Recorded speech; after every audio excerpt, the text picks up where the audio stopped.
Mesdames, bonsoir, monsieur, bonsoir. Bienvenue à cette nouvelle édition de Le Grand Soir sur Info TV et Capital FM 102.8 FM émettant depuis Yaoundé.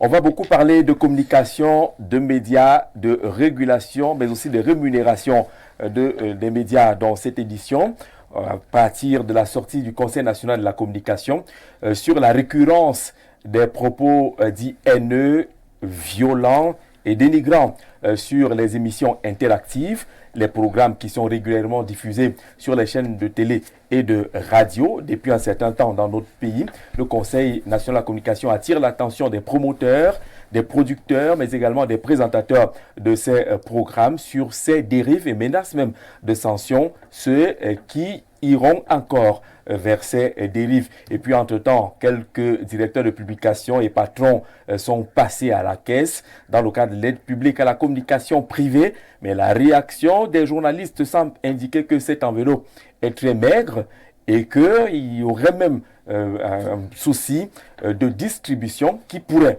appeler, c'est le souhait de certains, à une sorte d'audit de la gestion de la petite enveloppe débloquée par les pouvoirs publics pour soutenir la presse privée dans notre pays. Déjà installée pour le débat, Fadimatou Pabé, elle est communicante dans les rangs du Rassemblement démocratique du peuple camerounais, habituée des plateaux de débat, radio ou télé depuis quelques années au Cameroun. Fadimatou, bonsoir et bienvenue. Bonsoir Jean-Jacques. Comment vous allez? Parfaitement, oui. Comme le RDPC ou pas? Comme le RDPC. Il se porte bien? Il se porte très bien. On a vu le secrétaire général publier un communiqué de 3 pages. Il avait beaucoup à dire. Meilleurs vœux, monsieur le secrétaire général. Il a reçu les vœux ce matin. Donc j'en profite pour lui souhaiter mes vœux les meilleurs. De santé, longévité et surtout succès. C'est l'année d'élection. Il faudrait vraiment s'armer de beaucoup de courage et d'abnégation. C'est quoi, vous avez peur de cette élection dans le RDPC? C'est pas question d'avoir peur. Une élection se prépare. Le RDPC, plus que jamais, se prépare aussi. Même si les gens ne sont pas tendres envers votre champion. C'est le Cameroun. Nous allons faire comment on fait avec. Et puis on essaye juste d'apaiser certaines personnes dans les discours et tout. Peut-être ça apportera de fruits, on ne sait jamais. D'accord, nous accueillons le colonel Didier Badjek. Il est géostratège, il est enseignant, il est dans les milieux de la communication depuis plusieurs années également. C'est une grosse expérience, c'est pratiquement un maître en la matière. Colonel, bonsoir et bienvenue. Bonsoir Jean-Jacques, c'est un plaisir d'inaugurer notre toute première émission interactive. On l'a déjà fait ailleurs et bienvenue chez Info TV. Alors, vous me souhaitez la bienvenue. Je vous souhaite également la bienvenue. On sait que vos activités se sont plutôt multipliées. On pensait que vous prendiez un peu de repos. Oui, mais je trouve que c'est un plaisir de pouvoir travailler ainsi parce qu'on est son propre patron. Je fais effectivement plein de choses. En dehors du cabinet conseil que je dirige, j'enseigne à l'IRIC, à l'école de guerre et puis à l'école internationale des forces de sécurité. Je fais également un peu d'élevage, on va dire quand même à un niveau qui est pas timide. Donc, je peux dire que je travaille peut-être plus qu'avant, mais je ne vois pas passer parce que je fais ce que je veux et quand je veux. Et je trouve que c'est ma manière de continuer, d'apporter ma petite contribution non seulement à ma famille, mais également à mon pays que j'aime plus que tout après Dieu. Vous semblez être le bel exemple d'un bon retraité. L'embonpoint est là, les activités se sont multipliées, vous jouissez de toutes vos capacités, vous avez l'impression que vous êtes plus actif maintenant. On sent bien que la retraite n'est pas une fatalité, comme certains pourraient le penser. La retraite n'est pas une fatalité, mais il faut la préparer. Il faut la préparer. Les gens pensent que préparer une retraite, c'est amasser des immeubles par-ci par-là, avoir des petits biens qui peuvent s'effondrer du jour au lendemain comme un château de cartes. Ça, c'est pas assez.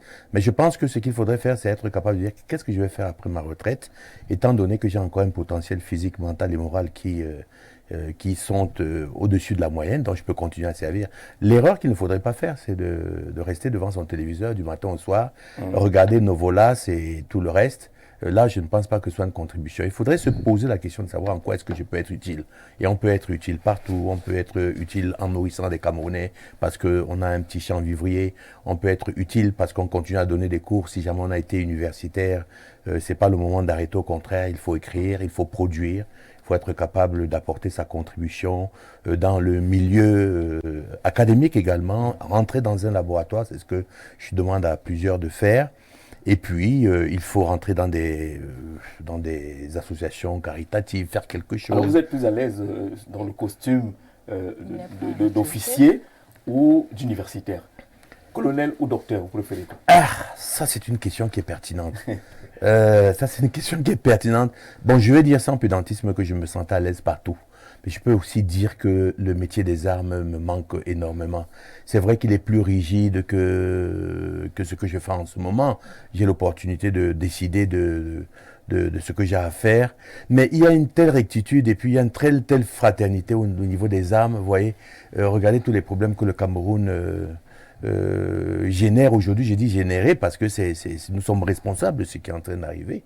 Mais vous n'allez pas voir ça dans l'armée. C'est-à-dire qu'on ne connaît pas de Bassa, des Hondo, de Nordistes, de ceci, de cela. La communication se fait soit en français, de temps en temps en anglais. Et voilà, nous avons des objectifs, nous avons une planification, nous avons une stratégie, nous avons une doctrine d'emploi des forces. Et tout est régulé ainsi. Tout se déroule comme si c'était systématique et systémique. Donc à partir de ce moment-là, j'ai gardé beaucoup de militaires à moi, hein, dans la rectitude morale, dans la manière de faire les choses de manière droite et dans la manière aussi de n'avoir peur absolument de personne. Moi, je suis souvent inquiet quand je vois sur les plateaux de télé et que parfois ça dégénère un peu. Oui. Je dis, ce monsieur qui est ceinture noire, il est militaire, il est tout, est-ce qu'il va tenir? Non, je vais tenir. Il y a des fois, on ne regrette pas ce qu'on a fait, voyez-vous, parce qu'en chacun de nous sommeille toujours un esprit grégaire. Même vous, Jean-Jacques Zé, vous pouvez, aujourd'hui, vous êtes quelqu'un que l'on reconnaît comme étant pertinent et sympathique en même temps. Mais on ne viendra pas chez vous gifler votre épouse et que si vous avez une roue à côté, vous ne la frappiez pas sur la tête de celui qui est venu vous agresser, voyez-vous. Donc il y a toujours ça que nous sommes. Donc on a beau se maîtriser de n'importe quelle manière, il arrive toujours que des personnes, on dit que le calme est la force du sage, mais il arrive que des personnes vous fassent sortir de vos gonds. Et je me demande si les petites fessées ne sont pas souvent nécessaires. Et moi, vous savez, vous parlez de ça parce que vous savez que ça m'est arrivé sur le plateau. Ouais. Et sincèrement, je vous le dis, les yeux dans les yeux, j'étais à deux doigts de corriger cet homme. En direct? Non, ça, ce n'est pas un problème. Parce que vous savez, quand c'est gâté, là, comme on dit, c'est gâté. Et vous savez, je suis très bien placé pour savoir ce que c'est que l'ennemi. Parce qu'on ne peut pas faire que nous sommes des hommes civilisés. Nous venions sur les plateaux, nous laissons à la maison la famille, les amis et tout, pour venir jouer aux oraux sur les tableaux, les plateaux, ne pas être capable de respecter. Honnêtement, moi, je ne viens pas ici pour vous convaincre. Encore moins les panélistes. D'accord. Moi, ce que je viens faire, je voulais vous dire, je viens respecter les panélistes, respecter leur opinion et dire ce que moi je pense avec beaucoup d'humilité. Car comme Jean-Paul Sartre dit, la vérité n'est ni à moi ni à toi, elle est devant nous. Je présente cela aux téléspectateurs. Parce qu'en réalité, la discussion, elle est menée par vous. Elle est gérée par vous. Vous nous donnez le sujet. Chacun essaye de voir ce qu'il peut apporter comme contribution à propos de ce sujet-là. Mais moi, je donne ma façon de penser aux spectateurs. Et je respecte la vôtre. Vous pouvez être... Nous avons fait une émission ici samedi qui était formidable. Oui. On n'était pas du même bord, tous les quatre. On venait d'horizons totalement différents. Et c'est comme ça que ça doit se faire. Nous sommes Camerounais, même si nous n'étions pas Camerounais, nous sommes des citoyens du monde et nous devons nous respecter d'abord. Nous devons respecter l'intellect de chacun de nous. Il a ses idées, j'ai les miennes. D'accord, vous êtes entré là pratiquement dans le thème de l'émission. Vous avez donné le ton. En face, il y a des journalistes. Samuel Bonjoc, le directeur de publication de Direct Info. Bonsoir et bienvenue. Merci, bonsoir Jean-Jacques. Vous êtes tout beau, hein, 2025, je crois que... C'est un peu comme vous. Quand on vient en télé, quand même, on doit être à l'image du présentateur. De la télé. J'ai juste pas mis une cravate comme vous, mais bon. Heureusement, parce que je n'avais pas accepté que vous veniez me damer le pion sur mon territoire.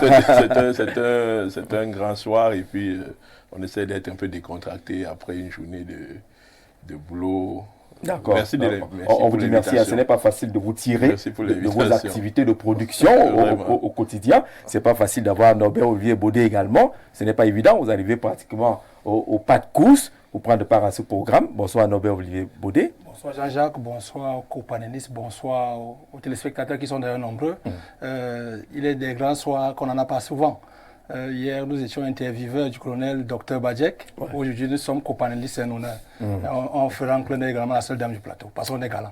D'accord, merci pour la galanterie. On aura François Mboket tout à l'heure, le président du réseau des patrons de presse au Cameroun, le REPAC. On espère qu'il va nous rattraper. Monsieur, je vous propose quelques photos qui nous viennent fraîchement de Bangui, en République centrafricaine. Vous savez que le compatriote, le capitaine Courage, Rigobert Sombanak, a été choisi par le ministre de la promotion de la jeunesse, des sports et de l'éducation civique de la République centrafricaine pour conduire les Fauves à l'équipe nationale de la République centrafricaine. Les photos qu'on a, c'est une visite de courtoisie auprès de l'ambassadeur du Cameroun en République centrafricaine. On voit bien Rigaud, on voit également quelques responsables de la fédération centrafricaine. Le message qu'on a de la RC en ce moment, c'est que ça va aller après la polémique née hier à la suite de la sortie de la fédération centrafricaine de football qui disait ne pas se reconnaître derrière le choix de Rigobert Sombanak, indiquant que les textes auraient été violés par le ministre en charge des questions de sport. C'était une polémique inutile. Samuel Mbodjo, vous avez suivi également cette polémique. Bon, vous savez, le football draine beaucoup de passion. Tout comme chez nous, les Centrafricains ne sont pas du reste. Ils ont fait du Made in Cameroun, là. C'est véritablement l'émotion qui va au-devant de la scène. Mais je crois que le choix porté par le ministre nous arrange. Si on a un compatriote qui peut prêter ses services à un pays voisin, alors même qu'au Cameroun, on sait comment ça s'est passé. C'est dire qu'on n'a pas que du mauvais au Cameroun. On peut également servir d'exemple et de modèle pour d'autres pays et pour plusieurs autres. Vivement que nous apprenions à valoriser nos talents. Et je crois que Rigobert avait encore un peu plus à apporter à cette équipe, malgré l'arrêt de son contrat d'une façon un peu maladroite. Bon. Mais il aurait dû porter plainte. Est-ce que pour rester en République centrafricaine, est-ce que vous avez compris, vous, la réaction, on va le dire ainsi, de la fédération? Oui, moi j'ai compris la réaction de la fédération, un tout petit peu comme la polémique qu'il y a entre la fédération camerounaise et le ministère des Sports. Il y a toujours cette guéguerre qui existe au sein de la gouvernance du sport, tout comme de la gouvernance en général. Donc la fédération se plaint du fait qu'elle n'ait pas été associée dans les mécanismes de sélection. C'est un peu comme nous avons notre sélectionneur qui est là. La fédération ne s'est pas reconnue en lui. Mais il a fallu des tractations et puis des arrangements pour qu'on puisse aller vers une accalmie. Donc c'est la même situation qui prévaut là-bas. Je crois que le ministre saura, surtout que le chef de l'État a donné son notion. Donc je crois que la fédération va devoir... Alors, est-ce que c'était utile d'entrer dans cette polémique-là du moment où le responsable de la fédération, ou le président de la fédération, qui n'a d'ailleurs pas signé le communiqué, c'est le secrétaire général adjoint de la fédération centrafricaine qui signe ce communiqué?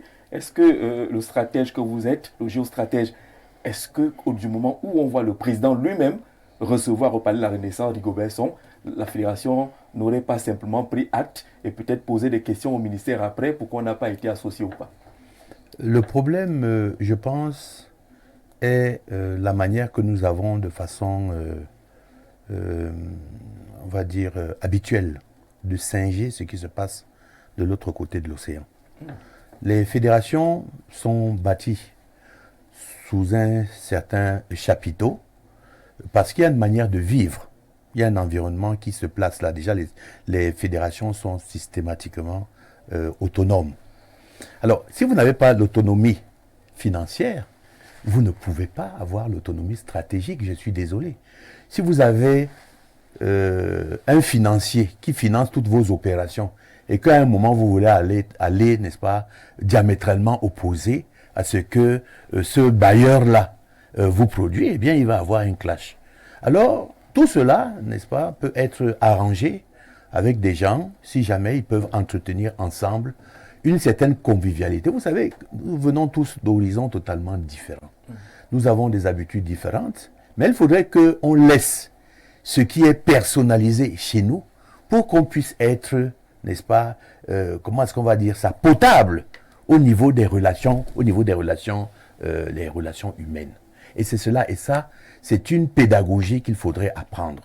Et elle ne passe que par l'humilité. Il y a des problèmes que nous sommes en train de soulever ici entre les fédérations et les tutelles qui n'ont pas raison d'être un tant soit peu, si jamais, de toutes les parties d'ailleurs, parce que des fois les tutelles en font aussi trop. Oui. Et que si jamais chacun venait avec un peu d'humilité, essayer de comprendre là où on pouvait aller. Mais si jamais vous vous mettez dans une situation où vous allez humilier les gens, je vous assure, l'homme, il est très très fier de ce qu'il est. À un moment donné, eh bien, il va avoir le choc et puis ça va détonner. Et c'est ce qui arrive. Moi, il y a certainement des circonstances enchevêtrées que l'on ne peut pas deviner ici. On n'a pas tout dit. Mais ce que nous voyons en surface peut être jugé sur le prisme de personnes qui ne savent pas où elles sont. La fédération a à jouer son rôle et la tutelle a à jouer son rôle. Après, vous avez quand même quelqu'un qui représente les institutions et qui les incarne, qui est le chef de l'État. Il a déjà donné son onction à un entraîneur. Il ne peut pas se dédire. Absolument. Et même si jamais il devait revenir sur cette décision, il y a des manières de le faire dans le temps pour édulcorer, n'est-ce pas, le choc que cela pourrait faire. D'abord, vous savez, il y a une notion administrative que l'on dit si bien, a induit la hiérarchie en erreur. Et chez nous, les militaires, c'est un motif suffisant pour vous punir. Parce qu'on vous donne des éléments qui ne sont pas appréciables et qui ne vous permettent pas de prendre la décision qu'il faut au bon moment. Eh bien, ça peut être le cas. Mais on ne regarde pas les larmes d'un vieux. Même si jamais il y a une erreur, même s'il y a eu n'importe quoi, ce que ne me semble pas être le cas, je pars toujours dans les extrêmes pour pouvoir arriver à cette solution médiane qui ferait que les hommes puissent vivre normalement en disant des choses normales, en se faisant petit, en apprenant de l'autre.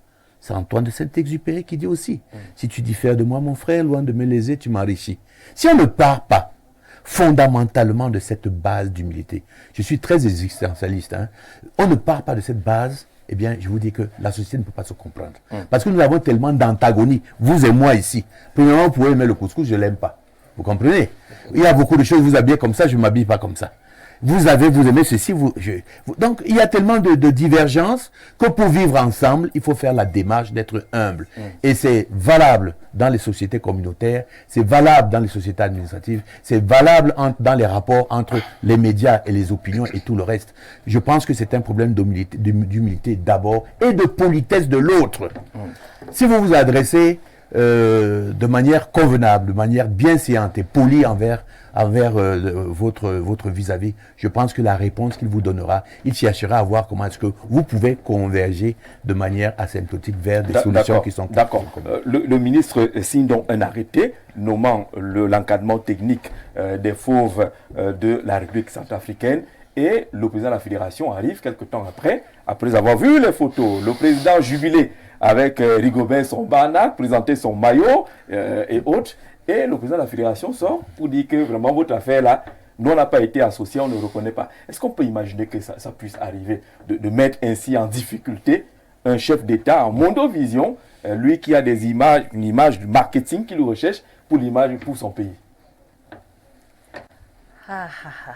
J'aime bien les histoires de tutelle. Ah oui, ça fait couler beaucoup d'encre. Là, on parle du chef de l'État, on ne parle pas de tutelle. Mais bien sûr, ça commence par là parce que c'est la tutelle qui propose le sélectionneur manager. Donc, ce qui veut dire qu'il n'a pas associé la fédération. Et là, on met le président, on présente le sélectionneur au président. La tutelle, la fédération aurait dû faire preuve de retenue. Parce qu'il s'agit du président de la République. Donc, aucune voix ne saurait se prononcer en dehors de lui. S'il s'est prononcé, on devait tout simplement dire. C'est ça aussi le problème d'un autre côté. Vous savez, ailleurs, ça se passe beaucoup mieux. Lorsqu'on parle des établissements publics, les ministères tutelles n'ont pas trop de difficultés. Mais quand il s'agit des fédérations de sport, il y a toujours cette difficulté à cause de la passion qui règne dans le football. Des égos, des rancunes, et parfois on oublie qu'on est déjà à un stade où c'est l'administration. On n'est plus sur le terrain de foot à un certain moment. Donc on confond tout. Et là, ça devient difficile. Comme le colonel disait tout à l'heure, il faut un peu baisser nos égos. D'accord. Diminuer nos égos. J'ai pas fini. Allez-y, madame. Allez-y, madame. On peut pas vous interrompre. Je serais manqué de galanterie. Diminuer nos égos et pouvoir pactiser en quelque sorte pour avoir quelque chose de plus solide, quelque chose de plus agréable, parce que c'est aussi pour le plaisir. Donc, quand on parle de sport et tout, on se dit quand même qu'il faut que les gens soient en union.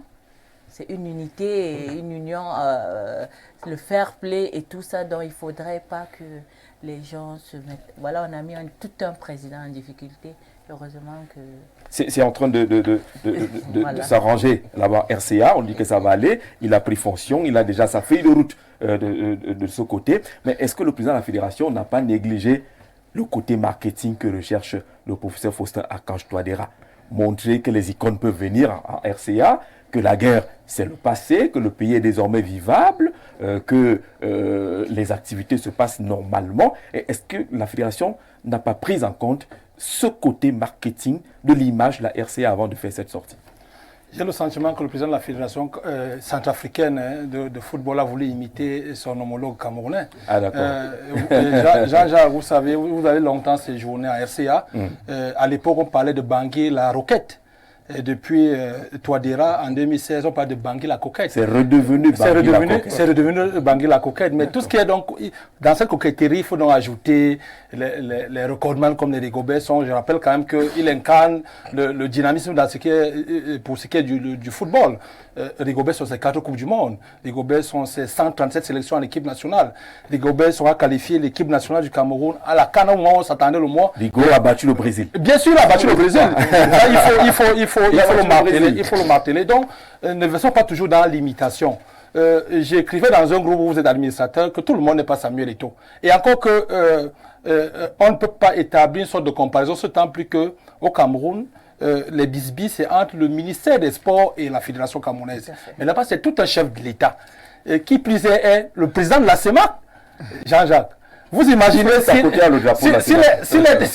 s'il est traîné dans la boue, il aura quel visage devant ses pairs? C'est pas du tout... Je crois quand même que le président Fédé devrait mettre un peu d'eau dans son vin, voilà, et comprendre que c'est la première institution. Au Cameroun, on parle du premier sportif camerounais.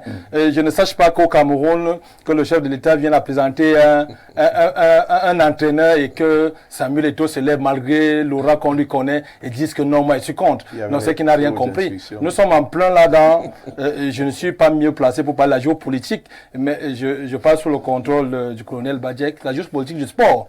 Le président est impliqué, on voit comment Rigobert sont dans le maillot. Et dans la photo aussi, la régie peut nous permettre d'avoir à nouveau les photos. On a le ministre conseiller spécial du président de la République, M. Joël Kouemo, qui est là. On voit le président de la République centrafricaine. Je prends les photos du palais de la Renaissance. Parce que là, c'est celle d'aujourd'hui. Celle d'aujourd'hui. Celle avec l'ambassadeur du Cameroun de la République centrafricaine qui est fier d'accueillir nos compatriotes. Voilà, et on a l'habitude de dire une photo vaut 1000 mots. Même si de temps en temps, ces mots peuvent susciter des mots chez les autres. Et vous comprenez un peu le jeu de mots, M-A-U-X. Donc, le président, s'il revient à des meilleurs sentiments, c'est tant mieux. Et je ne voudrais pas verser dans le jeu politique en RCA. Vous savez que la présidente du Conseil constitutionnel a voulu aller en guerre pour ce qui est la modification de la Constitution, et on connaît la suite. Donc je ne souhaite pas ça au président de la Fédération. Je souhaiterais même qu'il reparte au palais de la Renaissance et dit que je me suis trompé. D'accord, nous accueillons François Mboké. Monsieur le Président, bonsoir et bienvenue. Bonsoir. Vous savez, déplacer un président, ce n'est pas évident. On a compris que le temps présidentiel est toujours particulier. Il n'y a pas le temps des journalistes. Non, c'est pas le temps des journalistes. Mais il est arrivé, François, bonsoir et bienvenue sur Gouda. Merci de l'honneur que vous me faites. Bonsoir et surtout un meilleur vœu à tous les panélistes. Pour beaucoup ici, on s'est vu seulement l'année dernière. Et meilleur vœu à tous ceux qui nous regardent, les inconditionnels de Info TV. Et meilleur vœu à tous les journalistes, à tous les patrons de presse. Et meilleurs vœux au président de la CEMAC et au coach de la CEMAC. Le coach de la CEMAC. Oui, c'est le coach de la CEMAC. Vous ne sont pas humbles du tout. Il regrette, il ne sera jamais. Il n'est pas de manière nationale au coach de la CEMAC. Le coach de la CEMAC. Vraiment, je vous poserai toutes les questions. Vous avez tout dit. Prenons justement le sujet, le premier, qui ne va pas mettre long. On va essayer d'être concis et précis là-dessus. Médias privés, l'enveloppe qui fâche, parce que depuis la distribution, entre guillemets, de cette aide publique à la communication privée, on ne voit pas beaucoup de commentaires qui saluent ces petites... J'ai déjà dit petites enveloppes. Vous avez dit que j'ai pris à partie. Bon, cette enveloppe des pouvoirs publics. Qu'est-ce qui vous dérange, Samuel Wadjon? Bon, ce qui me dérange, c'est que nous sommes des patrons de presse. Je suis directeur de publication depuis 2020. Et j'ai reçu cette aide une seule fois. Et je pense être quand même assez... En quelle année? Cette année 2021. Non. Ah d'accord, je pensais que vous aviez quelque chose à la poche. C'était 2021. Donc, et après, je n'ai plus rien reçu. Et, vous avez quand même fait les dossiers chaque fois? Je fais le dossier chaque année et puis je me pose à cette question quand même parce que inéligible. Il y a je vais dire, une non-transparence dans la redistribution de cet argent, et puis il n'y a pas d'affichage de liste des bénéficiaires, dont on a du mal à savoir qui a bénéficié, qui n'a pas bénéficié. Mais à travers nos enquêtes journalistiques auprès de nos confrères, nous nous rendons quand même compte qu'il y a certains qui ont bénéficié. Et quand on regarde un tout petit peu la productivité, parce que si on veut se baser sur cela, je ne pense pas être quand même... derrière un bon nombre de bénéficiaires. Et puis il y a même des autres confrères qui bénéficient 2 fois pour plusieurs organes de presse. Et puis ça pose véritablement un problème d'équité et de justice. Mais là, c'est la petite mafia de confrères. Et de justice. Si vous partez avec 4, 5, 6 titres, vous jonglez, oui, mais ce n'est pas la faute de celui qui distribue. L'État régulateur doit pouvoir administrer tout cela et savoir que on est des patrons de presse, on n'aide pas forcément le... Pourquoi vous tentez l'État? Vous partez tenter l'État en venant avec plusieurs dossiers à la fois, vous embarrassez l'État. C'est donc à l'État de réguler, parce que si le ministère de la... On se connaît, le ministère est quand même le ministère de tutelle, il connaît qui est derrière qui.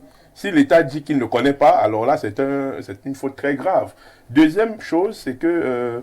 il y a une opacité au niveau même de la circulation de l'information autour de cette aide-là qui est passée d'aide à appui. Mais les sommes restent dérisoires. Les sommes restent dérisoires et restent en dents de scie. On a en 2021, vous avez eu combien? Voilà. En 2021, Samuel 1,2 million. 1,2 million. Oui, vous avez fait quoi avec? Non, mais écoutez, un directeur de publication a énormément de charges. Pour produire un seul exemplaire de mon journal, je dépense en moyenne 150 000 ça vous a quand par même exemplaire. Donc, si vous en faites un hebdomadaire, tu dois en faire au moins 40 par année, si tu n'es pas assez régulier. Mais tu vas à une bagatelle somme de plus de 1,5 million. 7-8 millions. Pour un DP, c'est 1,2 zéro. 1,2 million. Non, c'est zéro. Mais je vous dis donc que c'est la seule somme que j'ai pu recevoir du ministère de la Communication depuis 5 ans aujourd'hui. Et d'autres en reçoivent pour 2-3 journaux à la fois. Alors même qu'on voit une affaire, certains titres qui ont parlé des copains. Voilà, donc c'est devenu... Et puis il y a des mêmes gens qui reviennent et qui en bénéficient chaque année. Alors même qu'on connaît la périodicité et la régularité de leur organe. Donc, du coup, moi, j'ai interrogé quand même l'opinion publique à ce qu'il faille qu'un audit soit fait sur la gestion de cette somme au niveau du ministère de la Communication. Je crois que la loi camerounaise nous le permet quand même. de ce que les magistrats de la Chambre des comptes ou alors du contrôle supérieur de l'État peuvent s'auto-saisir sous le prisme de la dénonciation des directeurs de publication que nous sommes, qu'on aille véritablement regarder de quoi il en ressort, parce qu'on ne peut pas avoir une somme de 140 millions à distribuer. Donc cette année, c'est 140 millions. On a 65 organes de presse qui déposent les dossiers, on en recale 14, on reste avec 51. Et les gens se retrouvent avec 700 000, 500 000, 1 million 200 000. Quand vous faites une addition, vous n'atteignez même pas 50 millions. Donc on doit pouvoir s'interroger sur où va l'argent de l'appui institutionnel de l'État. Mais ce n'est pas que réservé, il faut quand même le dire, ce n'est pas que réservé aux directeurs de publication. Non, c'est la communication privée. C'est que réservé aux entreprises. Il ne s'agit pas que des DP. Si vous êtes 50 demandeurs, bénéficiaires parmi les directeurs de publication, sachez qu'il y en a qui sont dans la pub, qui sont dans d'autres corps. Ça a été réglé. L'aide est accordée aux patrons de presse. Et c'est spécifiquement la presse écrite et la presse cybernétique. Donc, on parle bien de directeur de publication. Oui. Et il est bien précisé que dans l'article 19 de l'arrêté du ministre de la Communication, que les fonctions des membres de cette commission-là sont gratuites. Donc, même les membres de la commission ne doivent pas émarger sur cet appui institutionnel, parce qu'il est bien précisé que les charges de la commission sont adossées sur le budget du ministère de la Communication. Non, c'est très important quand on le dit, parce que en matière de gouvernance publique, il faut avoir une certaine transparence et une certaine probité. Et quand on a un membre du gouvernement qui est appelé à gouverner un certain nombre de patrons, nous sommes également des patrons, on ne doit pas être chosifié et clochardisé. Et si on en soit arrivé à monter au filet, c'est justement parce qu'il y a un péril à la demeure. La presse camerounaise en réclame plus. Alors vous avez le mini fouetin qu'on en donne, on réussit quand même encore à en faire un peu de grignotage à l'intérieur. Et ça pousse véritablement à s'interroger sur la capacité de pouvoir gouverner ce type de petits budgets. À combien plus forte raison si on a des budgets. Gros budgets. Alors, vous êtes monté au filet. Vous avez l'exemple, par exemple, de le monde professionnel qui parle d'insupportable tripatouillage dans le cadre de l'appui institutionnel de l'État à la presse privée. Monsieur le Président, vous êtes là. Président des patrons de presse au Cameroun. Vous avez eu quelque chose cette année? Oui, pourquoi pas. En tant que DP de diapason? Oui, en tant que DP. Mais combien vous savez, l'argent comme le DP, foot... combien je reviens. C'est pour cela que Samy a raison, parce que c'est l'argent de l'État, il doit être... les montants touchés doivent être connus. C'est pas caché, ça ne devrait même pas être caché. D'accord, vous avez fait une longue phrase pour répondre à une petite question. Vous avez eu combien depuis? Je reviens. J'ai dit tout à l'heure que l'argent comme le foot charrie beaucoup d'émotions et donc il faut savoir les manipuler. Alors j'étais tantôt en train de vous dire que le coach Ruguber était le coach de la CEMAC parce que c'est le seul à avoir fait au moins 3 pays de la CEMAC. D'accord. Donc lorsqu'on revient au niveau du Cameroun, avec les histoires de l'aide à la presse, comprenez que c'est vraiment pas reluisant. On partons de quelque chose de reluisant à quelque chose de terne. Diapason a eu cette année 1 400 000. 1 400 000. Et vous avez quand même quelque chose chaque année. Vous êtes quand même le boss. Non, je ne l'obtiens pas en tant que boss. J'ai jamais obtenu quelque chose en tant que président du REPAC. Je reçois de l'argent pour l'entreprise que je dirige depuis 20 ans. Diapason vient de fêter son 20e anniversaire. Donc, l'aide à la presse, c'est depuis 2002. Chaque fois que nous avons pu faire acte de candidature, nous l'avons fait. Si la commission examine notre dossier et pense que nous pouvons y avoir quelque chose, voilà, nous l'avons reçu. Parfois, nous avons été écartés toujours, alors que des motifs n'ont pas été justifiés. 20 ans d'expérience et vous avez 1,4 million. Oh, c'est pour cela que, en fait, je pense qu'il y a un problème soit de communication, soit de manipulation aussi.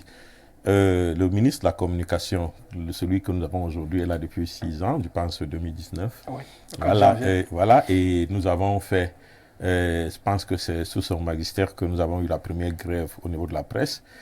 Nous avons été très, très, très enthousiasmés qu'il nous appelle pour une concertation. On a fait une année de 2020, 2021-2022, pour revoir les textes sur la loi de la communication sociale qui date de 2019. Non, oui. 90, j'allais dire. 90, 35 ans. Donc nous avons pris une année pour revoir tous ces textes dans une commission paritaire REPAC, MINCOM, avec tous les autres experts qu'on pouvait inviter. Et toutes ces révisions ont été faites. La copie a été déposée au ministre qui devait donc la transmettre à la hiérarchie. Je pense que ce qui a énervé cette fois, c'est beaucoup plus parce que non seulement nous n'avons pas vu quelque chose au niveau de la fiscalité que nous avons souhaité spécial au niveau de la presse, nous n'avons pas également vu que l'enveloppe de l'aide que le ministre trouve à 300 000 après une millions. Après une rude bagarre des organisations et des professionnels de la communication, nous en sommes arrivés à 56 millions il y a une année. Et je ne me rappelle pas un ministre de la communication qui aurait pu distribuer une telle somme.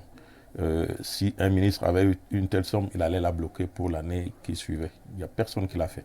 Et s'il ne peut pas le faire, ils ont toujours fait appel au président de la République, au Premier ministre, pour que l'enveloppe soit suffisamment importante pour donner à quelque chose. Alors, s'ils ne font pas suffisamment appel au Premier ministre, vous gardez la main, on va profiter de cette caméra pour vous dire qu'à monsieur le Premier ministre, c'est 50 millions l'année dernière, 140 millions cette année. Lancez-vous chez le voisin, au Gabon et les autres. Oui. Essayez de voir. Et je vais vous dire, parce que les autres ont des aides ponctuelles. Oui. Comment ça se fait, par exemple, au Gabon? Oui, au Gabon, il y a une aide ponctuelle, on peut dire 500 millions pour 2024-2025. Mais chaque fois qu'il y a un événement important, une élection, la fête nationale, l'organisation d'un événement, le sport ou des autres compétitions, l'État du Gabon donne de l'argent et en termes de milliards à la presse à capitaux privés. Ça se passe partout, même au Tchad, je l'ai vu. C'est seulement au Cameroun où parfois lors des élections présidentielles, on vous appelle pour vous, entre guillemets, soutenir. Un soutien un soutien conditionné qui peut se retrouver comme conditionné. Non. Non. Pour rester sérieux, l'aide à la presse n'est pas un jeu. Nous sommes un pays démocratique, des pays avancés comme la France depuis au moins 1700. Vous pouvez vous rendre compte. Les États-Unis, n'en parlons pas. Et il y a des chefs d'État qui ont dit, je préfère avoir une presse forte que d'avoir une Assemblée nationale. Donc, lorsque nous avons un pays où un chef d'État a promis de laisser une prospérité et la démocratie avancée, et que c'est la presse qui soit ce qu'on retrouve aujourd'hui, je pense qu'on est sorti du contexte même du chef de l'État. Ceux qui disent qu'ils sont au service du chef de l'État ne le font pas. Et on ne saurait aujourd'hui parler au Cameroun, qui a fabriqué beaucoup de professionnels de la communication. Je ne sais pas si je peux aller dans un pays, vous êtes tous voyagés, sans trouver un seul Cameroun, dans un pays où vous ne trouvez pas un seul journaliste ou communicant qui vient du Cameroun ou qui n'a été formé au Cameroun. Et ceux qui sont partis du pays, parce qu'ils n'ont pas pu supporter, sont devenus des meilleurs ailleurs. Mais cela devrait nous donner quelques leçons, essayer de voir comment relever le défi. Mais je pense qu'aujourd'hui, nous confondons un peu tout. Le géostratège est là, il va venir dans la géopolitique pour voir le rôle que la politique réserve à la presse aujourd'hui. Vous savez, dans la classification, on dit que la presse est le 4e pouvoir. Ça, c'est ce que disent des gens. Mais sur le politique, la presse est un contre-pouvoir. Et comme un contre-pouvoir, vous êtes donc comme un parti politique, comme les ONG et comme les autres... La société civile. Oui, la société civile, qui pourtant, des contre-pouvoirs, quel est leur rôle? Ils jouent un rôle de diplomatie extra-gouvernementale. Ça veut dire que notre travail est d'accompagner le gouvernement à résoudre certains problèmes auxquels parfois il n'a pas, au domaine où il n'a pas accès, et lui apporter des solutions et qu'il puisse avoir la paix et peut-être la prospérité qui est donc voulue. Malheureusement, le sort qui est réservé à la presse depuis un certain temps, c'est un combat qui est de longue haleine. Nous sommes arrivés hier dans ce combat. Je pense que c'est une volonté politique qui est ancrée dans les veines, mais nous ne jetons pas l'éponge. Parce que quand vous avez fait 20 N'abandonnez ans, pas. quand un ministre Mm. a fait 20 ans dans la même chaise, vous le voyez en train de penser à y partir. N'abandonnez pas. Il faut combattre le combat. Didier Badjek, lorsque vous écoutez les journalistes parler de cet appui de l'État, l'aide ou appui de 140 millions finalement, le récit qu'ils font semble indiquer que c'est difficile et que l'État semble ne pas vouloir fondamentalement accompagner la presse. Bon, déjà, comparaison n'est pas raison, c'est la première chose que je voudrais dire, parce que on ne pourrait toujours pas savoir dans quelles circonstances tel budget peut être mis à tel endroit ou bien tel autre. Mais ce que je voulais dire, c'est que c'est un peu le malheur de nos systèmes aujourd'hui. C'est qu'il n'y ait pas de véritable relation binaire entre l'élément générateur et l'élément qui consomme. L'élément générateur ici, c'est ceux qui forment les journalistes avec un certain débit. Et l'utilisateur, c'est à quoi est-ce que les journalistes sont utilisés. Il y en a beaucoup, et je ne pense même pas que le nombre n'est pas suffisant, soit atteint, parce qu'il y a beaucoup d'affaires, il y a beaucoup de cas, et puis la profession a un rôle bien particulier, n'est-ce pas, c'est une nécessité qui est impérieuse, informer, faire de l'investigation et autre chose. Alors, je pense que je pense qu'il faudrait revenir sur une certaine université de la communication, essayer de voir un peu, des journées, voir un peu comment est-ce que ces gens peuvent vivre de leur métier, parce qu'il n'est pas normal d'avoir un bac plus 3, un bac plus 5, et peut-être plus d'être spécialisé et d'être clochardisé aussi par la même occasion. Je dois également dire que ce n'est pas normal que l'État puisse employer tout le monde. Il faudrait être capable de pouvoir générer ses moyens au niveau du privé et savoir comment est-ce qu'il faudrait faire pour que le journaliste ou les entreprises de journalisme et de communication puissent vivre de leur métier, parce que c'est important. Et c'est pour ça que tous ceux qui galvaudent ce métier, n'est-ce pas, et le soumettent à la clochardisation, à la mendicité, sont en train de faire un très mauvais travail. Parce que ce n'est pas également faux ce que vous êtes en train de dire. Il y en a dans ce métier qui ne servent pas les causes du métier, qui se livrent. Et je peux même dire que c'est un engrenage. Les pauvres, ils vont vivre de quoi? Alors, il y a ceux qui connaissent très bien le terme, ça s'appelle le gombo. Voilà. Donc, ils vont vivre de quoi? Vous savez, j'ai été responsable de la division de la communication. Je sais comment cela se... Donc, en réalité, on ne gère plus l'information, mais l'information est devenue une communication, puisqu'on l'oriente. Ouais. Et il faudrait que l'on fasse attention du mode d'emploi de ces structures. Je peux voir, par exemple, la structure de M. Boko, j'ai dit, écoutez, nous signons un contrat et nous allons faire de la communication média. Voilà. À ce titre, ils épousent ma ligne éditoriale et ils me font la communication tout au long de l'année. Mais quand le journaliste va au niveau de l'information, il se doit d'être neutre. Absolument. Et vous savez très très bien qu'il y a des relations incestueuses entre les journalistes de tous bords et, n'est-ce pas, les partis politiques de tous bords aussi. Et que chaque parti politique a ses journalistes. Donc nous vivons dans une sorte de sphère, d'infosphère qui est polluée par cela. Et nous demandons en même temps qu'on respecte la déontologie et l'éthique du journalisme. Et en même temps, on nous donne tous les moyens pour pouvoir galvauder le métier. Donc je pense que ce qu'il faudrait faire, c'est qu'on se regarde sincèrement. Et là-dedans, le pire, c'est qu'il y a les journaleux qui s'intègrent dans l'affaire. Et c'est souvent eux qui gagnent même plus d'argent que les journalistes qui sont de véritables journalistes. C'est ça, Samuel, c'est ça? Mais effectivement, ils connaissent très bien le métier. Et il y en a qui en bénéficient sur la liste du ministère de la Communication. Donc c'est un peu ça. Moi, je ne vais pas juger le ministère de la Communication ou les autres. Non, mais je me dis qu'à un moment, il faudrait essayer de faire du ménage là-dedans. Essayer de voir que c'est quand même une profession qui est une profession noble. J'ai envoyé ma fille à l'ESTIC. Enfin, elle a passé le concours de l'ESTIC. Donc, je suis la première personne à vouloir que le métier. Papa, c'est ce qu'on appelle gombo. C'est ce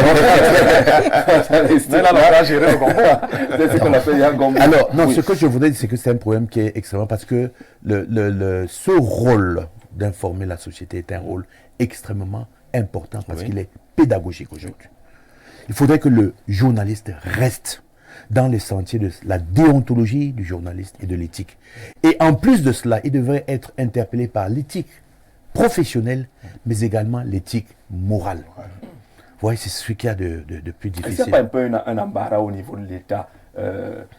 On sait que si l'État aujourd'hui se met à engraisser les journalistes, ceux qui sont à l'opposition, vont commencer à penser que finalement l'État les achète. Tout à fait. Et pourtant, je pense que cette aide peut être reconnue comme étant une bouée de sauvetage à un moment donné. Parce que moi, je n'aimerais pas être à la place des directeurs de publication. Je n'aimerais pas, parce que je sais quels sont les problèmes qu'ils ont. Vous avez des personnels, là, vous arrivez, vous voyez visiblement que ces gens n'ont pas d'argent en ce moment parce qu'ils n'ont pas été payés. Vous voyez, de toutes les façons, le travail qu'ils feront sera vicieux. C'est quand même des entreprises, non? C'est des entreprises, mais elles sont bâties sur... Elles vendent un produit. Quel produit? N'attendent pas Oui, elles devraient vivre. D'accord. Attendre. Je prends le cas d'une presse, hein, comment vous appelez ça encore? Donc, ils vont vivre de quoi? Des insertions publicitaires. Mais vous voyez ici, Il y en a. il y a quelques insertions publicitaires, mais le système est tel que les grandes sociétés se sont installées en position monopolistique. Donc, elles n'ont plus à avoir peur de la concurrence. Tout à fait. Orange, c'est par exemple, excusez-moi de... Non, allez-y, voilà. c'est la causerie du Oui, soir. c'est-à-dire Oui. que une entreprise, c'est qu'elle fournit des biens et des services dans un domaine. Oui. Elle a sa part de marché, l'entreprise concurrente a aussi sa part de marché. De temps en temps, ils font une communication qui pourrait essayer de grignoter une marge tout au milieu, mais sans plus. Donc, ils n'ont pas besoin d'insérer, n'est-ce pas, cette publicité. Je dois vous dire qu'aujourd'hui, les entreprises de la presse et tout le reste devraient être des entreprises qui produisent, n'est-ce pas, avec un chiffre d'affaires, avec des moyens de marketing et tout le reste. Mais sans vous couper, il existe un Conseil national de la publicité qui est logé au ministère de la Communication. Membre sur ce plateau. Et il y a des membres qui se mais qui est resté mort complètement. Qui est resté mort complètement au ministère de la Communication. D'accord. Voilà les membres qui est là, ils peuvent vous dire s'ils ont déjà siégé, s'ils ont déjà siégé un jour. C'est pour cette publicité-là qui est censée mais qu'on fasse rapidement, les réactions doivent être très courtes, je le sais. Et donc, c'est pour vous dire que je reviens encore sur ma proposition. D'accord, il y a eu un conseil de la communication. Je pense qu'il faut qu'on revienne dessus parce que les solutions qu'on a trouvées aujourd'hui me semblent être obsolètes. D'accord. Fatimatou, la presse se plaint de la taille de l'enveloppe, mais également de quelques pratiques. Vous avez vu un titre parler pratiquement de tripatouillage du côté de ceux qui ont la charge de distribuer cet argent. Quelle est la lecture, justement, de l'état d'esprit des médias aujourd'hui face à ce que l'État débloque? C'est vrai que je ne suis pas du métier, mais je vais essayer aussi d'analyser, d'apporter ma part dans cette histoire. Un appui financier de l'État, on dit bien un appui financier. Où il y a de l'argent, il est normal que les uns et les autres ne se contentent pas de ce qu'on leur donne, ou d'autres se fâchent. Ça, c'est normal. Il revient donc à l'ordonnateur, on va l'appeler ainsi parce que je suis financier. Quand on parle d'argent, je ne sais pas me détacher de ce terme, de faire des réformes bien propres à ce niveau. Moi, je pense qu'ils ont besoin de réformes déjà. Essayer de revoir les critères d'obtention de l'aide. Non seulement les critères d'obtention, mais la rotation. Parce que c'est vrai qu'on veut que ce soit les plus producteurs qui bénéficient de cette aide. Mais qu'est-ce qu'on fait de ceux qui ne produisent pas assez? Il faut aussi les encourager. Même si on ne le fait pas toutes les années, on le fait quand même quelques fois. Et je sais que c'est le politique, il est mieux placé pour essayer de faire ça. Et si on analyse bien cette histoire, c'est une histoire entre les directeurs de publication et les directeurs de ce ministère-là. Voilà, vous avez donc percé l'abcès. C'est-à-dire, vous avez parlé là comme une directrice de publication. Et les directeurs de ce ministère. Donc, apparemment, il y a d'autres qui sont favorisés. Et les rétrocommissions? Et d'autres... Les rétrocommissions, c'est normal. Eux aussi, ils veulent avoir des rétrocommissions. Mais il faut d'abord satisfaire les bénéficiaires, oui, ceux-là que j'appelle bénéficiaires, donc l'aide est destinée à qui? Au DP. Il faut les satisfaire. Ils ont rempli les critères, il faut les satisfaire. Et ceux qui n'ont pas rempli les critères, il ne faut pas râler. Parce que ça, il faut aussi le dire, il y a des gens qui ne sont pas de bonne foi parmi ces C'est directeur de publication. Voilà. Donc, il faut pas râler, mais trouver une stratégie, faire des propositions au ministre pour qu'il puisse voir comment contenter cela. Les propositions ne manquent pas, hein. Il y en a chaque année qui sont faites, ces propositions-là. Et je pense que quant à la commission, elle devrait varier chaque année. Donc, on doit changer les membres de la commission chaque année pour pouvoir apporter sur la table ce qu'on appelle l'équité. Parce que si déjà membre de la commission, c'est que j'aime ma personne et que moi je me bats pour cette personne, si chaque année il est là, cette personne va bénéficier de l'aide. Comme cette année. Il y a même des membres qui se battent contre certains patrons de presse qui interdisent qu'on leur donne. Il faudrait qu'il y ait une rotation des membres de la commission. C'est 3 ans. Parce que nous sommes dans une zone où ça jase beaucoup. Et donc il faut faire attention. Quel que soit ce que le ministère fera, il y aura toujours des gens qui vont râler. Mais il faut donc, il faut quand même un minimum de transparence. Voilà, un minimum de transparence. Et que la liste Parce soit que là où il y a publiée, les finances, on demande aussi la transparence. Ça, c'est tout à fait normal. C'est tout à fait normal. Je dis orienter l'aide. Orienter l'aide et faire des réformes quant à la sélection, quant au choix, quant au nombre. Parce qu'il y a certains, il y a beaucoup de DP. Il y a d'autres qui sont presque inexistants, on va dire ça ainsi. Et des pays qui ont leur entreprise dans la mallette. Voilà, il faut voir donc quels sont ceux qui produisent. Qui n'ont aucun employé, aucun contrat, qui n'ont aucun personnel affilié à la CNPS. Il faut même le dire, il y a certains DP qui ne sont pas de bonne foi. Ils peuvent même bénéficier de cette aide-là, mais les employés ne voient pas. Oh, il fallait doter la femme. Voilà, ça ne veut déjà pas payer un employé. Voilà, 700 000 francs. Un DP qui n'a pas payé un employé, s'il vient dire qu'on m'a même rien donné là-bas, pourtant on lui a donné quelque chose, l'employé va se mettre dans la tête qu'en fait, il faut que je tire. C'est pour ça que l'enveloppe doit quand même peut prendre l'épaisseur. Oui, l'enveloppe, ça c'est bien, c'est pourquoi je dis la nécessité de la réforme. La nécessité de la réforme, c'est d'y orienter les dépenses vers l'enveloppe de la dépense. Il faut bien l'orienter. Et ça, c'est nécessaire. Il faudrait que vous faites aussi du travail, du mindset par rapport à votre ministère. C'est un ministère que si c'était autre chose, déjà en tant qu'entreprise, ce n'est pas seulement l'aide.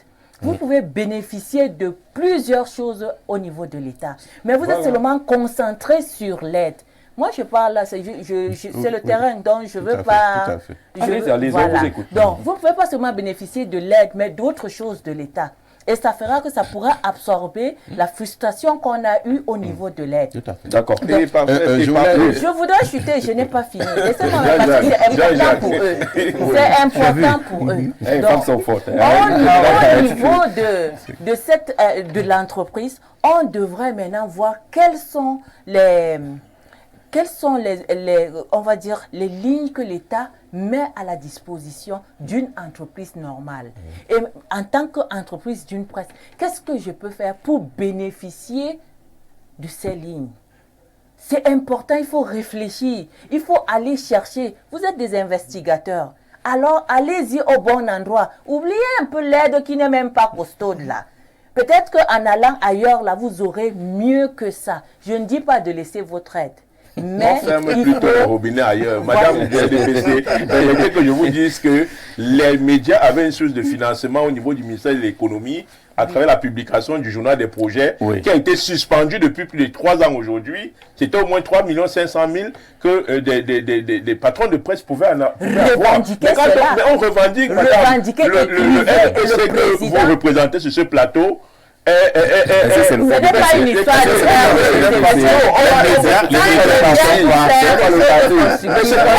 c'est quand même l'ancien secrétaire général du comité central du LDPC qui est ministre de la communication. Est-ce qu'on va dissocier le parti pour le secrétaire général?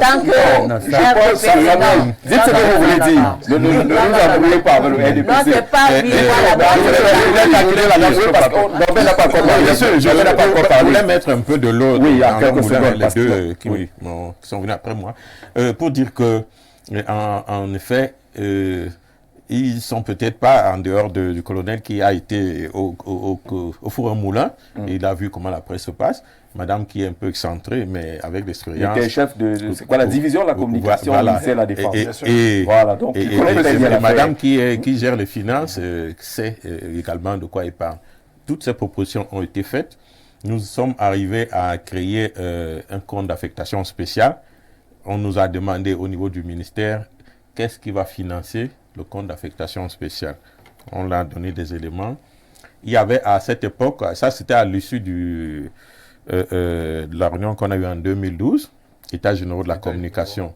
Sur les 4 comptes d'affectation spéciale qui avaient été créés, le seul qui avait toutes les réponses était le compte d'affectation spéciale de la communication. À cette époque-là, l'aide devait osciller autour de 10 milliards.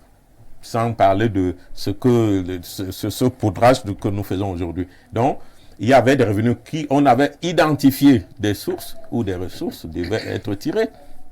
Malheureusement, c'est le seul compte qui n'a pas été mis en place. Et lorsque nous avons repris les négociations avec le ministère de la Communication, nous avons encore, parce qu'à chaque époque, vous ne pouvez pas adapter un projet cette année pour les 10 ans, vous allez le réadapter. Récemment, donc, nous sommes dit, compte tenu même de la conjoncture économique, voilà ce que nous pouvons déjà faire sans argent. Nous avons essayé de trouver un certain nombre de solutions qui ne demandent pas un seul franc à l'État. C'est pour cela qu'à un moment, on peut comprendre que les chefs d'entreprise de presse soient courroucés, que l'État veut les utiliser sans écouter ce qu'ils disent. Nous parlons, nous faisons des propositions, mais au sortir, par exemple, d'une loi de finances comme cela, nous ne voyons pas ce qui a été fait. Je l'ai dit ici d'entrée de jeu, on serait attendu. Quand M. Zé est ici, c'est une entreprise de presse. Mais quelle est la plus-value? Mais qu'est-ce que l'État fait pour que demain, il revienne présenter une émission? Parce que ce que nous faisons là, ce sont des contributions pour l'État, pour que le management de la communication soit idéal. 100 millions. Voilà. Alors, dans notre pays, Norbert Baudet, l'enveloppe, elle est maigre, comme vous l'avez constaté, et comme c'est dit depuis des années. Vous avez les insertions, il y avait un nom pour désigner tout cela, qui devait venir des ministères, du Minepat et consorts. Ce n'est pas respecté, ça se retrouve seulement dans les colonnes, par exemple, de Cameroun Tribune. Le marché publicitaire est très restreint. Il a même les yeux, la publicité dans notre pays a les yeux, parfois une couleur soit religieuse, il faut être dans la même chapelle, soit politique ou ethnique, il faut le dire, le marché de la publicité. Dans ces conditions-là, ils font comment? Comment est-ce que les DP peuvent faire pour quand même survivre? C'est pourquoi vous allez voir qu'aujourd'hui, on va dire Norbert Baudet a les cheveux dans telle une. L'autre viendra dire non, il n'a jamais eu un problème de cheveux, ainsi de suite. Donc, on a instauré une sorte de politique de diviser pour mieux régner. Où le président du REPAC sur ce plateau a pondu un communiqué pour revendiquer ce qui leur revient de droit. Vous avez sous vos yeux son... Allez, je peux l'afficher? Voilà, oui, vous pouvez afficher la une de réalité plus. Là, je ne réponds pas encore, j'écris. Il a écrit, vous avez peut-être péjoratif, je retire le mot. Il a combien communiqué? Il a combien communiqué? De réalité plus. Il est devenu avocat. Voilà. Pour dire qu'il y a les DP paresseux, mais quelqu'un qui est paresseux ne peut pas faire 20 ans dans un même couloir. Attends, lisons ensemble. Laissez les ministres de la communication en paix. L'appui de l'État à la presse privée n'est pas une affaire des directeurs de publication paresseux. Voilà. Donc, vous voyez donc, si vous prenez une corporation comme l'avocature aujourd'hui, quand un avocat prend une position, tout le monde l'accompagne. Mais à chaque fois qu'il y a eu un problème dans la presse... Parce que peut-être les gens, c'est leur couloir. Bien sûr, chacun ses couloirs. Vous voyez donc voir celui qui condamne ses confrères d'épée a au moins 4 titres à lui seul. Donc, si vous entrez même dans les détails... Il est déjà hors la loi. Voilà, la loi n'autorise pas plus de 2. Qu'on soit directeur de publication de plus de 2. Vous voulez donc que lui qui en ont 5, 4. Bien sûr, ils sont les bénéficiaires. Au RDPC, à la primature, à la présidence. Oui, ils sont obligés de devenir... Ils sont obligés de devenir... C'est bien ce décor, docteur Fadimatou, c'est bien d'écouter ce décor qui relève quand même des comportements assez... critiquable, j'allais prononcer un gros mot. Ça fait que je passe sous le contrôle du colonel, du temps même il était encore sous le drapeau. Quand il y a un problème, peut-être, quand un militaire a un problème, les autres ne demandent pas ce qui se passe. Mais quand un journaliste a un problème, les premiers à le brocader sont ses confrères. Tout à fait. Comment quand on parle en rang dispersé, comment on peut revendiquer ce qui nous revient de droit? Parce qu'ils sont achetés. Je le présentais tout à l'heure comme le président de directeur de publication de la CEMAC. il a ses entrées au Tchad, au Gabon, partout ailleurs. On voit comment ça se passe de ce côté-là. Et il y a même beaucoup de Camerounais qui sont allés s'installer de ce côté-là. Vous allez au Tchad maintenant, vous allez voir un Camerounais qui dirige toute une télévision au Tchad. C'est parce que quand il y a ces comportements, quand quelqu'un prend son argent, il ne veut même pas parler, il ne voudrait même pas. Vous avez vu tout à l'heure. Et du coup, les pouvoirs publics ne ressentent pas une pression. Bien sûr, vous avez vu tout à l'heure. Une corporation organisée qui fait un plaidoyer qui soit entendu au nom de la corporation. Chacun vous dit que non. Ce qui veut dire. Ils sont courageux, on doit les féliciter. Ils ont reconnu ce qu'ils ont perçu. Mais posez la question aux 49 autres. Combien ils ont perçu de cette aide, ils ne vous diront pas. Bon, on peut dire que ça va faire les calculs. Oui. Mais il y a les sont devenus compliqués. Les calculs de Samuel sont devenus compliqués. Patron de cet organe de presse qui vient recevoir du menu frétin là. Le patron d'Info TV, qui a Info Matin, qui a un quotidien, qui a la météo, qui a un journal, qui a la météo sport. Mais venez voir la maigre enveloppe qu'on peut donner à un grand patron de presse comme celui-là. Vous voulez dire que mon boss là, il a une petite enveloppe, c'est normal. Au-delà de la danse Bafia, de cette aide qui aussi. Qu'est-ce que les Bafia ont fait? On aime bien les Bafia. Je viens de séjourner il y a quelques jours en passant. On laisse la danse Bafia. On a cette aide qui aussi. Cette année, on a 56 millions. L'année d'après, on a 140. Après, on revient à 75. Ainsi de suite. Ça va dans tous les sens. Du coup, on ne sait même pas comment planifier. Quand vous prenez donc cette aide-là, Samuel a oublié de se cacher avec ses 1,5 million. Il ne faudrait même pas que le collaborateur. C'est pas caché. Que le collaborateur. Pas reçu. Non, il va dire à son collaborateur au sortir de cette émission, vraiment, je le disais, pour le fun à la télé, je n'ai rien perçu, pour qu'il ne soit pas agressé. Donc, ça fait jaser pour rien, mais il faudrait que ce soit vraiment restructuré. Peut-être, on peut se satisfaire du terme qui a changé. On est passé de aide qui, moment, on posait problème, à appui. Peut-être demain, avec subvention, on aura peut-être plus d'argent dans la cagnola. Qui pourrait passer par l'Assemblée nationale, qu'on sache clairement que... L'Assemblée nationale, qui a les députés journalistes, hein? Voilà. Qu'est-ce qu'ils font pour défendre la corporation? Avec la réalisation, on verrait qu'on fera facilement le pont. Tout à faire le second thème. Tout à fait. Pour dire que l'aide à la presse, le mot aide ne gêne pas, c'est utilisé partout et ça se passe très bien. Si nous prenons le cas de la France, où je vous ai dit que c'est une... Là-bas, c'est l'aide? Oui, c'est l'aide. Oui, c'est l'aide à la presse. Et l'aide est à deux niveaux. Il y a des aides directes, ça veut dire, vous avez un problème ici. C'est pour cela que l'aide n'est pas faite comme c'est fait au Cameroun. On vous demande d'apporter un dossier administratif de 15 000, je ne sais pas moi, pièces. On n'en a pas besoin. Nous sommes au Cameroun, nous connaissons des habitudes des lecteurs, des téléspectateurs et des autres radios, dont nous avons toute l'audience que nous pouvons avoir. Il y a ce moyen de savoir que telle télévision apporte une plus-value au niveau de l'information, au niveau de la reliance sociale. À tel niveau, nous avons ce moyen de savoir que tel journal écrit apporte cela, tel journal cybernétique apporte cela. Et on met donc de l'argent. Comment ça se passe en France? Lorsque le ministère de la Culture qui s'en occupe a des habitudes de ce que je viens de dire, des habitudes de lecteurs, qu'est-ce qu'on lit le plus, qu'est-ce qu'on lit, et puis tous les citoyens ont droit à l'information. C'est pas ce qui se passe ici. Que ce qu'ils soient de l'opposition, qu'ils soient de quel bord, ils sont d'abord des Camerounais. Ils ont besoin d'être informés. Ils ont besoin d'être cultivés. Parce que des problèmes que nous avons vus ici dernièrement, où des profs tout le temps s'entrechoquent, ce sont des problèmes de culture déjà. Donc, il faudrait qu'on amène les Camerounais à être cultivés dès la base. Que nous pouvons nous choquer avec des mots sans que la main soit levée. Nous pouvons parler sans que le ton ne soit levé. Nous pouvons nous entendre sans même parler aussi. Oui. Donc, cette éducation manque beaucoup au Cameroun. Nous n'avons pas de la paix tout à l'heure.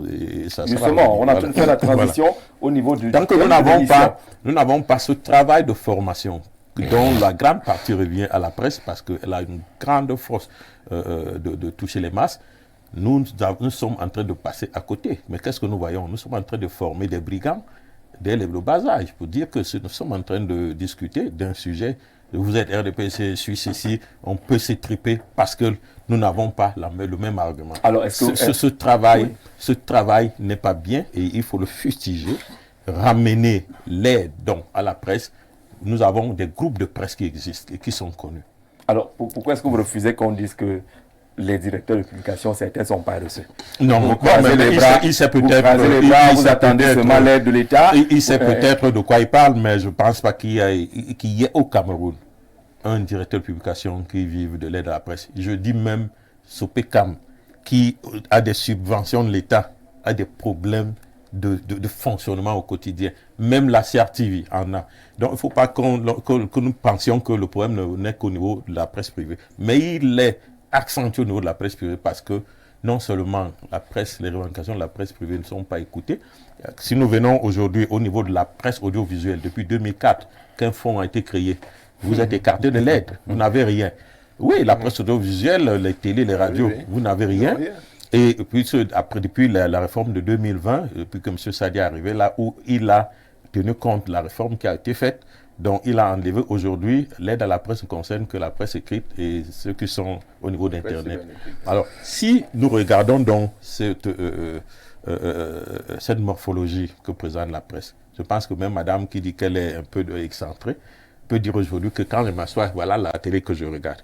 On peut faire des sondages, on peut faire des organes qui existent, qui auraient pu être crédibles, comme le CNC, qui malheureusement est en train de jouer un rôle qui est loin des objectifs. Parce que nous, à un moment, on avait défendu, on s'est dit que le CNC a des arguments, parce qu'il passe le temps à suivre la presse.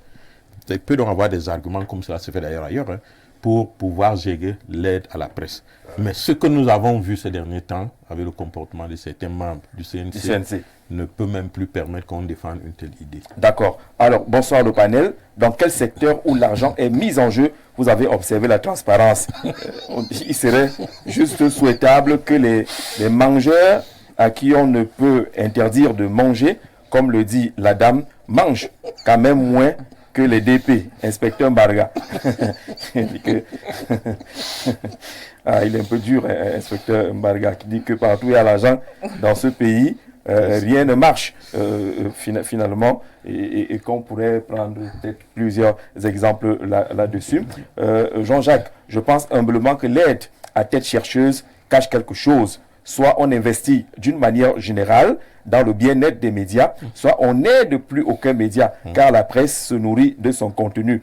Au football, on donne l'argent directement au président de club, 2 poids, 2 mesures. L'intention de diviser ce milieu est flagrante. Monsieur Ioff, qui envoie ce message, il y a un message qui dit que fais-moi un dépôt OM de 5 000.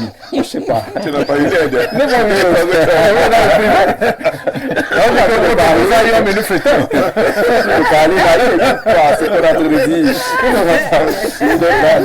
Là-dessus. Alors, dernier petit tour de table. Entre-temps, Samuel, vous verrez quand même que quand on vous donne 140 millions, lorsque l'État veut communiquer et sollicite les médias, Le Monde, Jeune Afrique et autres, une page coûte très cher là-bas. C'est au moins 140 millions. Parce que c'est réglementé par un conseil national de la publicité. Hein? Et même les communiqués... Ils vont mettre 140 millions pour une page à Jeune Afrique et donc 140 millions à tous les médias. À tous les médias, voilà. Donc, c'est cette répartition à géométrie variable-là qui fait en sorte que on soit exaspéré. On nous a quand même retiré une cagnotte de plus de 500 millions de francs CFA au Minepat, parce que chaque année, c'était quand même plus de 500 millions. C'est vrai qu'on n'a pas fait d'estimation parce que les listes ne sont toujours pas publiées avec les montants. Donc, c'est très difficile de vouloir estimer. Donc, on pouvait reverser cette ligne qui a été fermée au Minepat du côté du ministère de la Communication pour que ça puisse élever un tout petit peu l'enveloppe. Donc, le gouvernement a fort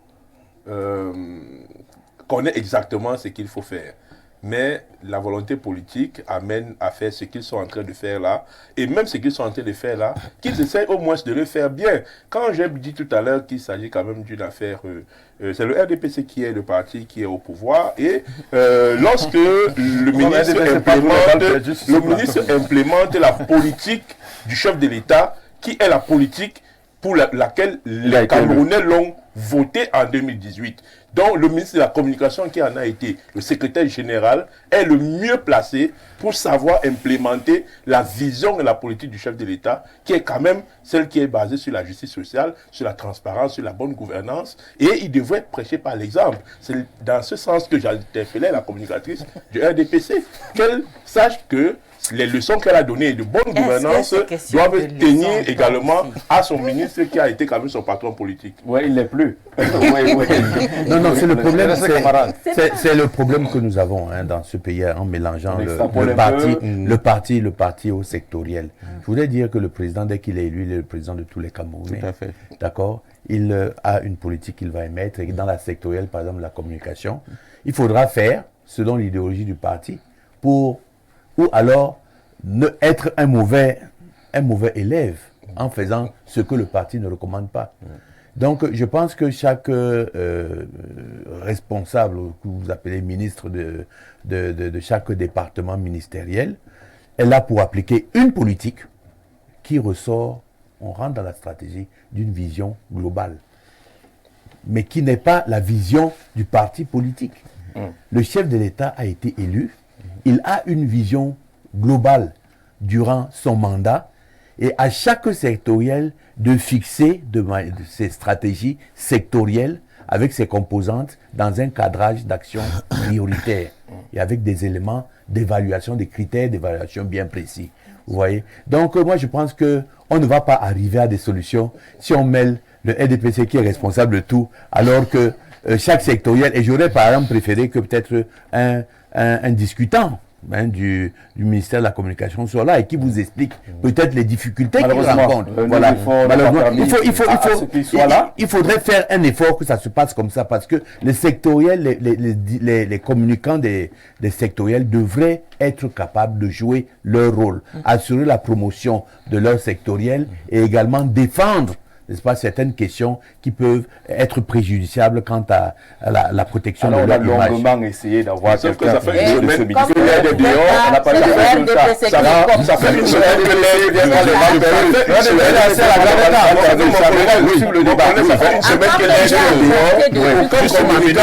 De la sectorielle n'a daigné sorti pour expliquer au DP pourquoi est-ce que ça a été reparti comme ça. Aucune de ces sectorielles. Il arrive que, comme on l'a dit ici, il paraît que la gouvernance au Cameroun a aussi une physionomie. Des ministres qui se sont succédés au niveau du ministère de la Communication n'ont pas géré les mêmes budgets.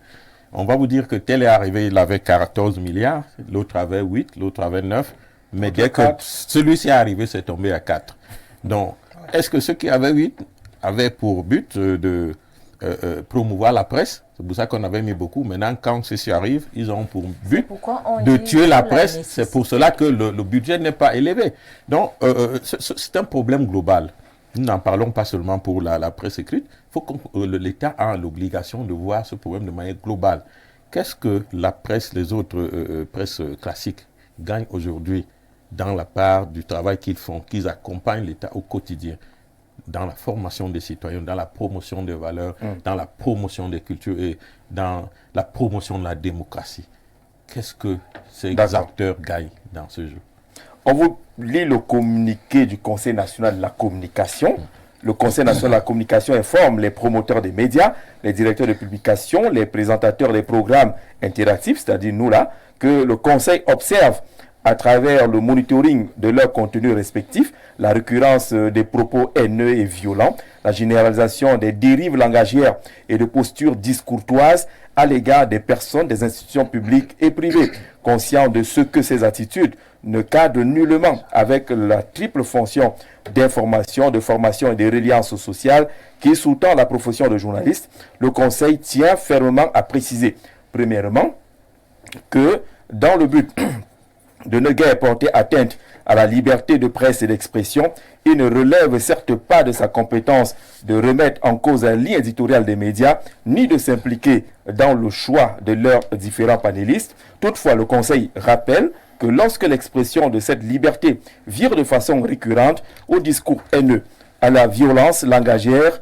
ou physique, Celle-ci constitue une atteinte à l'éthique et à la déontologie professionnelle qui sera désormais réprimée sans complaisance, notamment par la suspension temporaire ou définitive des programmes ou des organes en cause. Deuxièmement, le Conseil constate que la régularité de ces pratiques aux antipodes des canons professionnels est de nature à porter gravement atteinte à l'image du Cameroun à l'intérieur et à l'extérieur de ses frontières. De fait, le Conseil s'engage à demander aux éditeurs internationaux qui relaient les programmes des médias coupables de dérives professionnelles répétées de les retirer sans délai de leur bouquet de diffusion. C'est le Conseil national de la communication, docteur. C'est un ton martial, là.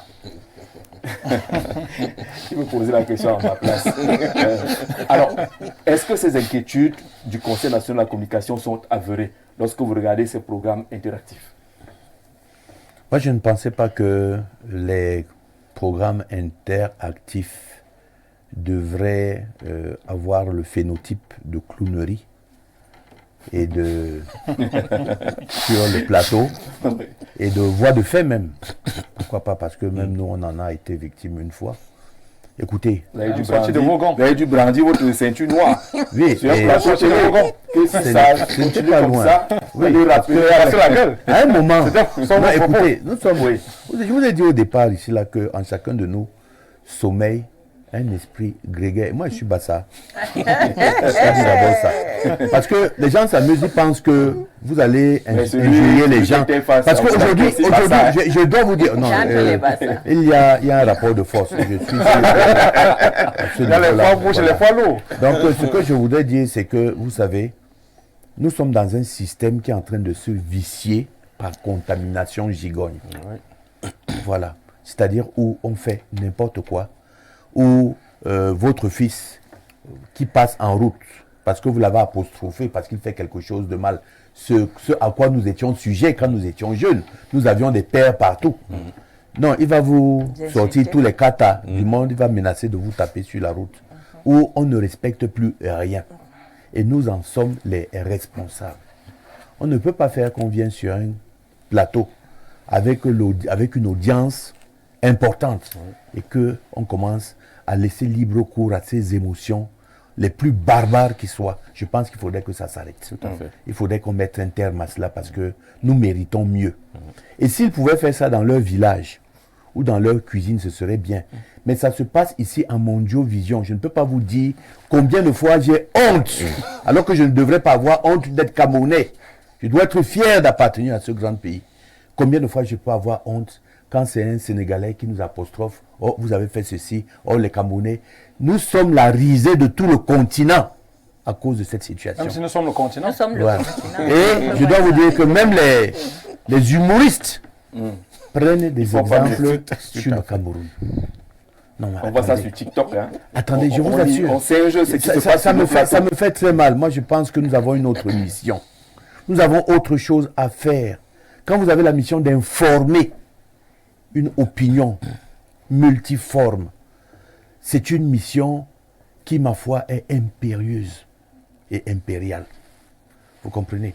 Il fallait que ça s'arrête. Moi, le ton, pour moi, ne me semble pas être martial, parce que de toutes les façons, il faut rester dans les billes de ce qui nous impose l'éthique et la déontologie de la communication, de l'information. Alors, on a choisi comme thème quels sont les angles de traitement pour rester dans le langage un peu journalistique.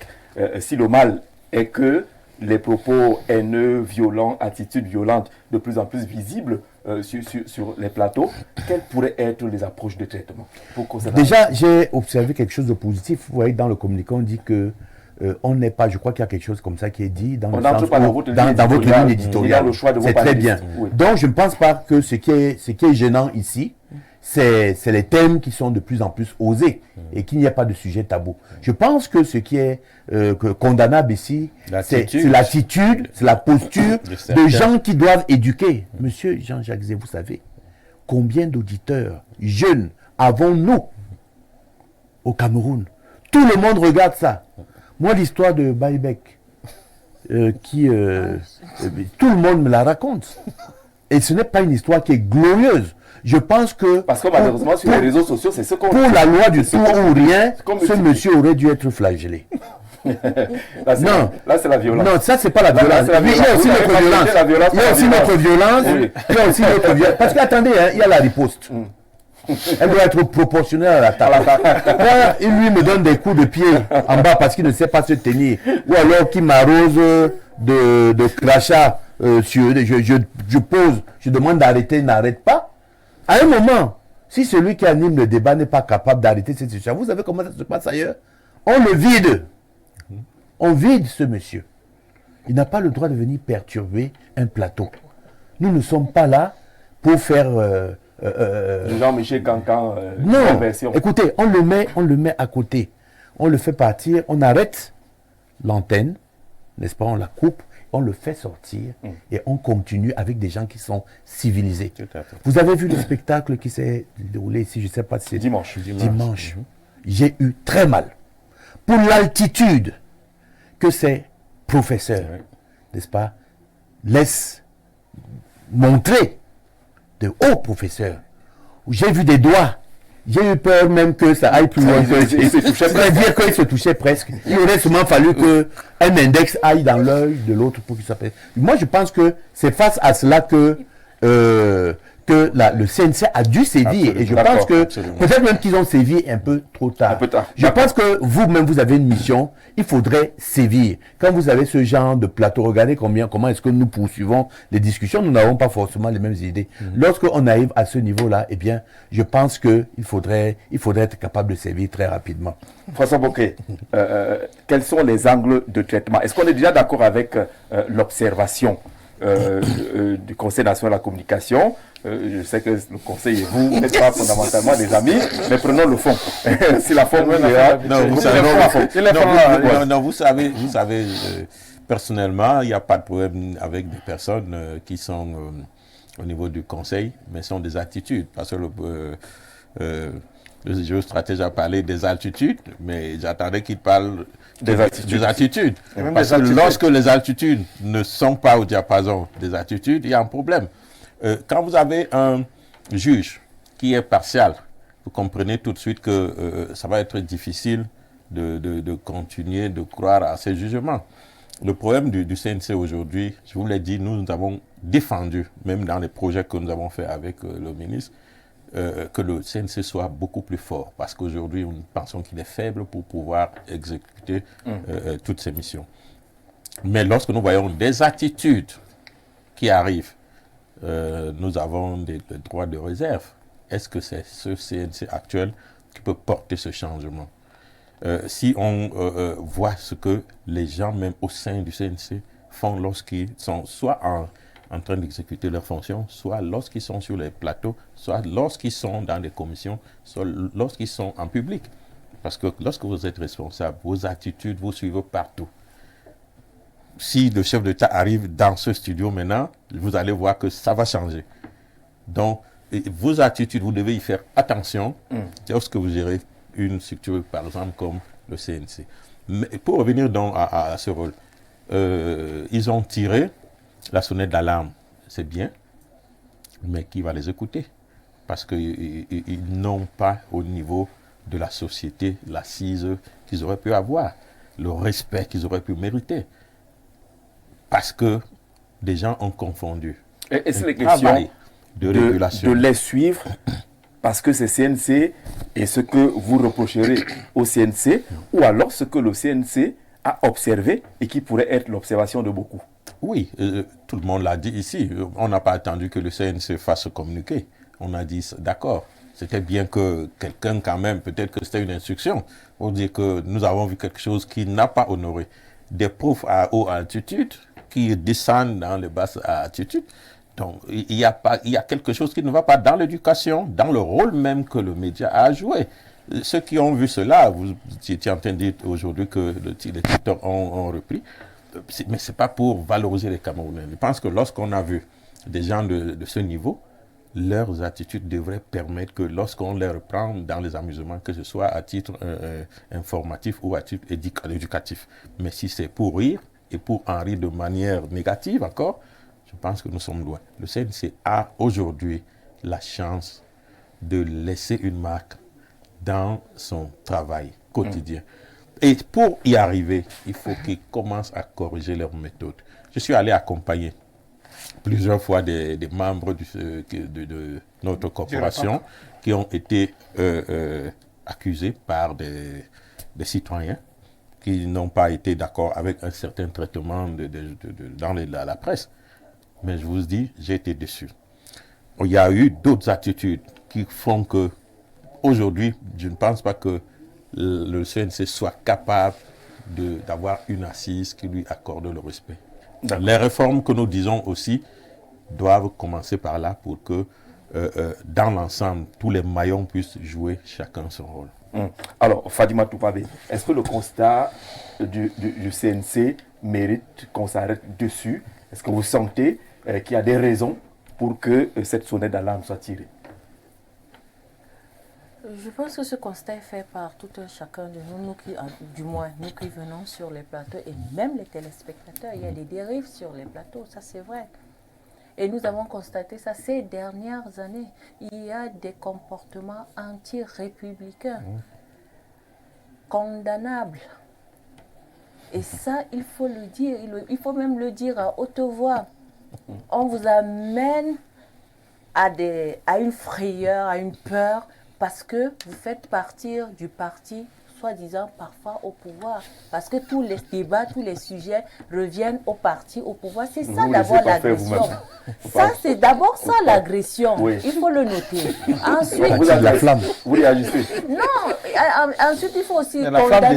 Mais c'est comme ça quand vous avez raison. Que le journaliste qui présente soit aussi parfois professionnel et très professionnel. Parce qu'on a comme l'impression que l'émotion emporte sur la raison. Et ça, on le dit bien. C'est Senghor qui le disait si bien, l'émotion, la raison est Hélène. Mais je ne veux pas dire que nous n'avons pas de raison. Mais bon, il faudrait quand même qu'on sache que dans les débats télévisés des Africains, il y a de la raison encore et encore et encore. Parce qu'il ne faudrait pas qu'on se laisse emporter par des émissions. Il peut y avoir des éclats. Ça, même dans les télévisions européennes, on le voit. Hein, mais il ne faut pas que ça soit des répétitions. Des répétitions, des répétitions. Et ça, et surtout avec les mêmes acteurs. Avec les mêmes acteurs. Il faut apprendre à sanctionner ça. Il faut déjà qu'on sanctionne. C'est condamnable. Et sans dire que... Parce que moi, je ne suis pas d'avis comme vient de me présenter la liberté d'expression. Liberté d'expression ne veut pas dire libertinage d'expression. Parce que quand on enfreint à la liberté d'expression, on n'enfreint pas à la liberté. Il faut respecter. Une personne qui est bien éduquée sait que je ne peux pas aller au-delà de ce qui n'est pas vocable, appelons-le comme ça. Quand vous venez sur un plateau, respectez votre alter ego. Il vient aussi communiquer comme tout. Respectez les opinions des autres. Nous avons tous le choix. Nous avons tous les droits. Donc, que je sois du MRC ou du RDPC, moi je parle en tant que politicien et je viens, le communiqué du SG, du comité central, va dans ce sens. Ces discours haineux, parce que nous sommes dans une année électorale. Avec toute la délicatesse de l'année électorale. Alors, beaucoup disent que les communicants du RDPC allument toujours le feu sur les plateaux et poussent les autres à sortir de leur gong parce que parfois vous défendez l'indéfendable, vous dites de ce qui est noir que c'est blanc, même quand tout le monde voit que c'est noir, et cette attitude-là est parfois difficilement supportable. Sans défendre le RDPC, sans défendre, encore que j'ai toutes les raisons de défendre ces communicants. Voilà, je m'en doutais bien. J'ai toutes les raisons de défendre ces communicants. Il faut les défendre, que chacun défende ce qu'il peut défendre. S'il défend l'indéfendable et qu'il s'en sort, c'est ce qu'il est venu faire sur le plateau. Pourquoi vous voulez lui enlever cela? S'il s'en sort, même si c'est l'indéfendable. S'il s'en sort, pourquoi est-ce que... Est-ce que c'est facile de venir sur le plateau et défendre quelque chose? C'est bien beau de rester derrière les écrans et parler, mais quand on est sur le plateau, on sait que c'est le monde entier qui nous voit, c'est pas facile. Hein? Donc quand vous quittez la maison, pour venir sur le plateau, vous dites, ma mission c'est aller défendre. Et quand moi je viens d'abord dire, éduquer, je viens apporter un plus à l'éducation de la nation, à l'unité de la nation, à la prospérité de la nation. Je ne viens pas m'asseoir juste pour défendre. Les gens vont faire leur chose, je viens défendre. Mais pas seulement, mais je ne peux pas aussi accepter qu'on dise du n'importe quoi, qu'on dise du mensonge, quand je sais bien que ce n'est pas la vérité. Je dis ce qui est vrai, je dis ce que je connais. On va toucher ce qui peut fâcher même les présentateurs des programmes. On est là pour échanger. Est-ce que ce n'est pas aussi les choix des thématiques ou les mauvais castings des présentateurs qui peut amener justement à ce qu'on arrive à ces dérives? Oui. Ne soyez pas tendre parce que je suis là. Non, parce qu'on est en direct. Hein. je vais dire oui, mais moi je pense que ce sont des problèmes, ce sont des raisons qui peuvent être périphériques. Les médias, c'est le reflet, les médias sont le reflet de la société. Les médias n'inventent pas, les médias ne fabriquent pas, les médias ne créent pas. Donc, les médias présentent la société, ce qui est dans la société et amènent à l'antenne. Le média, c'est ça, le média présente la société telle qu'elle est. Et ce que nous avons là, ce que nous avons là, c'est ça que nous avons là, c'est la réalité de notre société. Maintenant, on peut essayer d'y mettre un peu d'éthique, on peut essayer d'y mettre un peu d'éthique et de déontologie pour essayer de paraître, Mais je vais vous dire, les discours haineux et la violence, dénigrant, pas seulement dans les médias. Nous restons d'abord dans les médias. Voilà. Parce qu'on cherche les angles de traitement. Oui, effectivement, le média doit arranger. Il a permis la mission d'éduquer, de former, de relier social. Effectivement. C'est-à-dire qu'il ne doit pas quand même amener ce qui est pourri à l'antenne. Le média a la responsabilité d'arranger, mais sans dénaturer. Parlant du Conseil national de la communication, ce n'est pas la première fois que le Conseil fait une sortie par rapport à ces discours haineux. C'est même presque devenu la mode. À l'approche des élections, on vous parle tous des discours haineux, on vous parle de la violence, on vous parle de... Mais qui apporte la violence dans la société? Allez, dites-nous. Les qui suscitent la violence dans la société. Vous ne posez pas des questions, de les répondre. Mais c'est là où il faut même déjà que le Conseil national se pose des questions. Mais nous sommes dans une société vous renvoyez les questions la violence... Au Conseil. Non, le Conseil connaît très bien les réponses à ces questions, mais essaye de faire des arrangements, essaye de faire le paraître. Mais la société, elle est devenue violente parce que il y a la malgouvernance, il y a la vie chère, il y a les tensions sociales, il y a le mal-vivre et le mal-être des populations. Mais il faut qu'on le dise. Mais le dire dans un média ne veut pas dire qu'on est en train de faire des discours de haine. Ça dépend de comment tirer l'attention. Il faut de la courtoisie. Vous voyez que vous venez de dire qu'il y a la malgouvernance et personne ne vous a tapé sur les doigts. Mais lorsque nous tous nous voyons qu'il y a la malgouvernance, lorsque nous tous nous voyons qu'on vend un riz à 15 000 pendant que d'autres riz se vendent à 35 000, on ne doit pas s'interroger d'où vient ce riz de 15 000 alors que les autres riz sont à 35 000. Dans quelle économie, là, c'est la dénonciation. Dans quelle économie, nous qui avons fait des sciences économiques, dans quelle économie c'est possible de vivre comme ça? Et personne ne se pose la question. Personne ne se pose la question. Des communicants du RDP sont venus dire non, c'est la manne qui est tombée du ciel, c'est Non, il faut faire attention. Et c'est ça qui crée la violence. Lorsque des populations vont chercher à s'interroger, on va dire pourquoi vous allez creuser là où il ne faut pas creuser. Lorsque nous avons des gens qui prennent des décisions anachroniques dans le cadre de la gouvernance sociale, on vous dit qu'on vous impose des taxes à gauche, on vous impose l'IRPP, on vous demande de venir faire... Mais quand vous voyez ça, vous ne voyez pas que c'est une violence qu'on est en train de susciter dans une société. On voit ce qui crée la violence. Maintenant donc, mais comment ne pas avoir des discours violents? Lorsque des analystes viennent sur des plateaux pour éclairer l'opinion publique de ce que lorsque nous sommes en train d'aller là, nous sommes en train d'aller là, nous sommes en train d'aller tout droit au mur. Et qu'on a quand même des Camerounais qui sont des communicants du RDPC pour venir vous dire que non, tout va bien dans le meilleur des mondes. Et ils sortiront d'ici, ils vont aller payer le taxi à 350 ou à 400 pour rentrer chez eux. Et du coup, vous tombez sur eux? Non, on ne tombe pas sur eux, mais ils ont défendu leur position. Donc, chacun défend sa position, d'accord. Non, quand je dis qu'ils vont prendre le taxi à 400 francs, alors qu'on le prenait à 200 francs il y a quelques années, mais ils subissent eux-mêmes les mêmes pressions sociales que nous subissons. Même s'ils viennent sur des plateaux, ils veulent venir paraître Bon, moi, je crois que même quand on est dans un parti politique, on doit également être raisonnable. Alors, parce est-ce que... qu'on a répondu à notre question? Oui, on a répondu à notre question parce que ce discours de haine émane de quelque part. Cette violence émane de quelque part. Vous n'acceptez pas les positions des autres, c'est ça? Il faut déjà que le gouvernant, l'ordre gouvernant, essaye d'améliorer ses mécanismes et ses méthodes de gouvernance pour pouvoir aller vers une société apaisée. On ne va pas continuer dans des mécanismes de violence sociale et on veut avoir des discours qui sont amoureux. Toute violence est D'accord. condamnable. Non, mais je ne suis pas en train de... Je dis bien que les médias ne reflètent que ce que la société vit. Sauf que les médias, on écoute. Les médias, on écoute. Mais même en Occident, on voit les médias, des gens se triper sur les plateformes. Et donc, on doit continuer. Et donc, on doit le On ne faire. doit pas continuer, mais on doit essayer de se réguler. Mais on doit comprendre que ceci entraîne cela. D'accord. Voilà. Allez, Nobel Olivier Baudet, à qui la faute lorsque nous observons ce qui est observé et qui semble être le fait de tout le monde observe que ça ne va pas dans le cadre de nos plateaux, avec ces discours haineux, violents et dénigrants, à qui la faute? J'ai dit, on va même sur les sujets qui fâchent. Jean-Jean, avant même de répondre à votre question, j'aimerais quand même rappeler que les médias qui invitent les panélistes ne sont pas les pairs de ces panélistes. J'ai soit été dans l'antichambre de certaines émissions, il y a parfois des briefings qui sont faits, mais quand quelqu'un est mal poli, il est mal éduqué, il dérape à tout moment. Préparé depuis la maison. Il a préparé que non, on parlera de ci ou de ça, mais il arrive là, peut-être il en veut personnellement au docteur colonel Badjek. Ou bien au RDPC. Donc, quand on a dans ce conglomérat des frustrés, c'est ça qu'il est question sur le plateau. Peut-être sur le plan académique, peut-être quelqu'un a vu son étudiant devenir professeur titulaire, il est resté maître de conférence.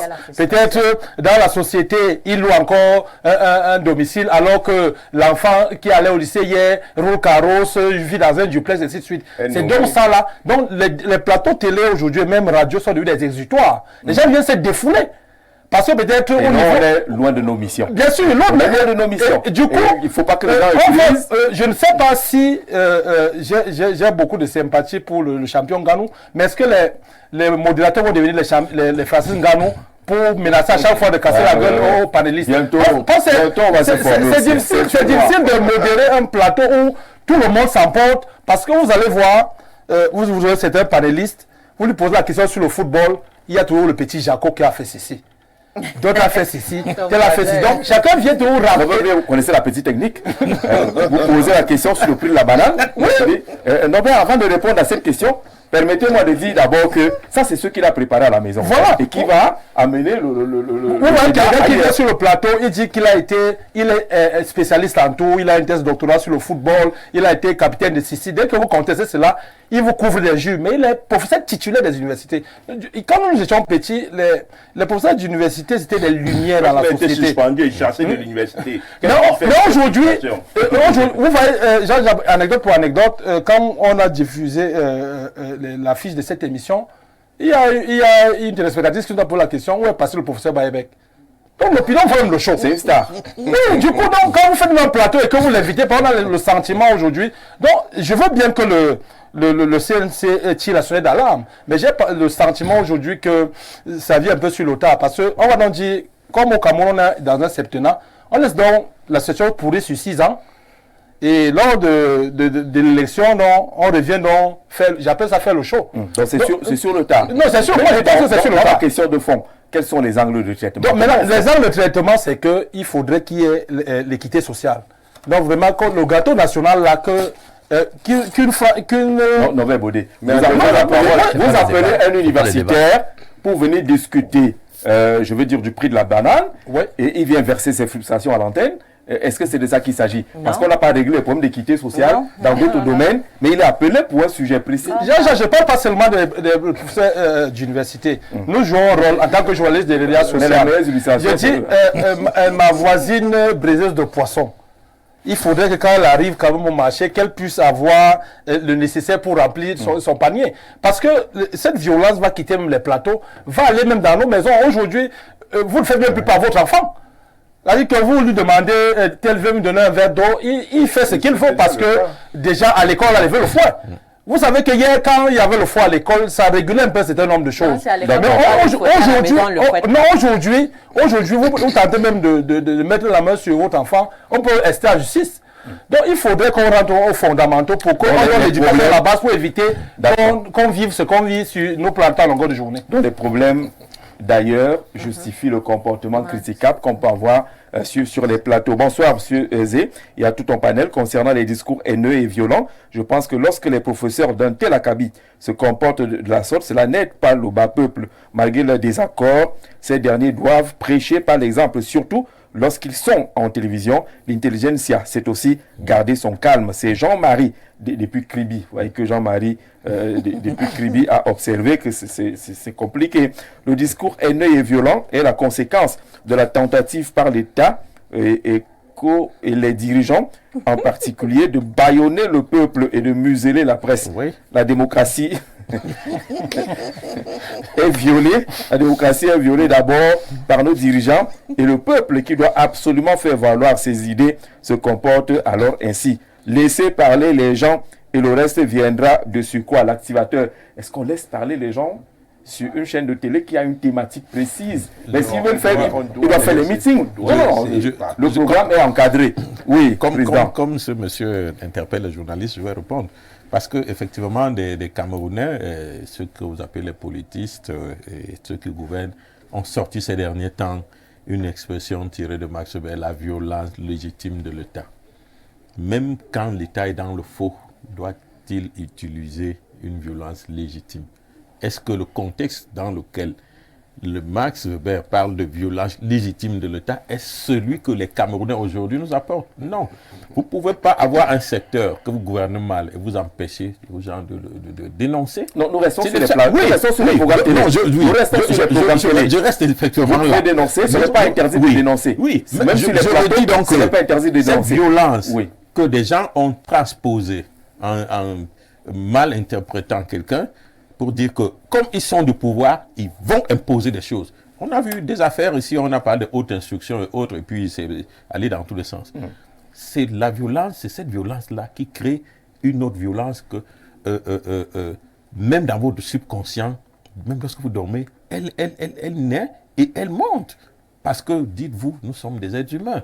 Et chaque fois qu'il y a des actes qui iront contre vous, des actes qui iront contre votre petit bien-être, on a créé en vous une sorte de violence. Oui, mais on est d'accord qu'il n'est pas interdit de dénoncer. D'ailleurs, on le fait tout le temps sur nos plateaux. Dénoncer, c'est bien. Les panélistes viennent, ils dénoncent également. Le problème serait dans le choix des mots, l'attitude qui parfois vire à la violence. Le choix des mots et le choix de surtout panélistes qui viennent avec des mots viciés, avec des expressions viciées et avec un comportement surmesuré. Oui.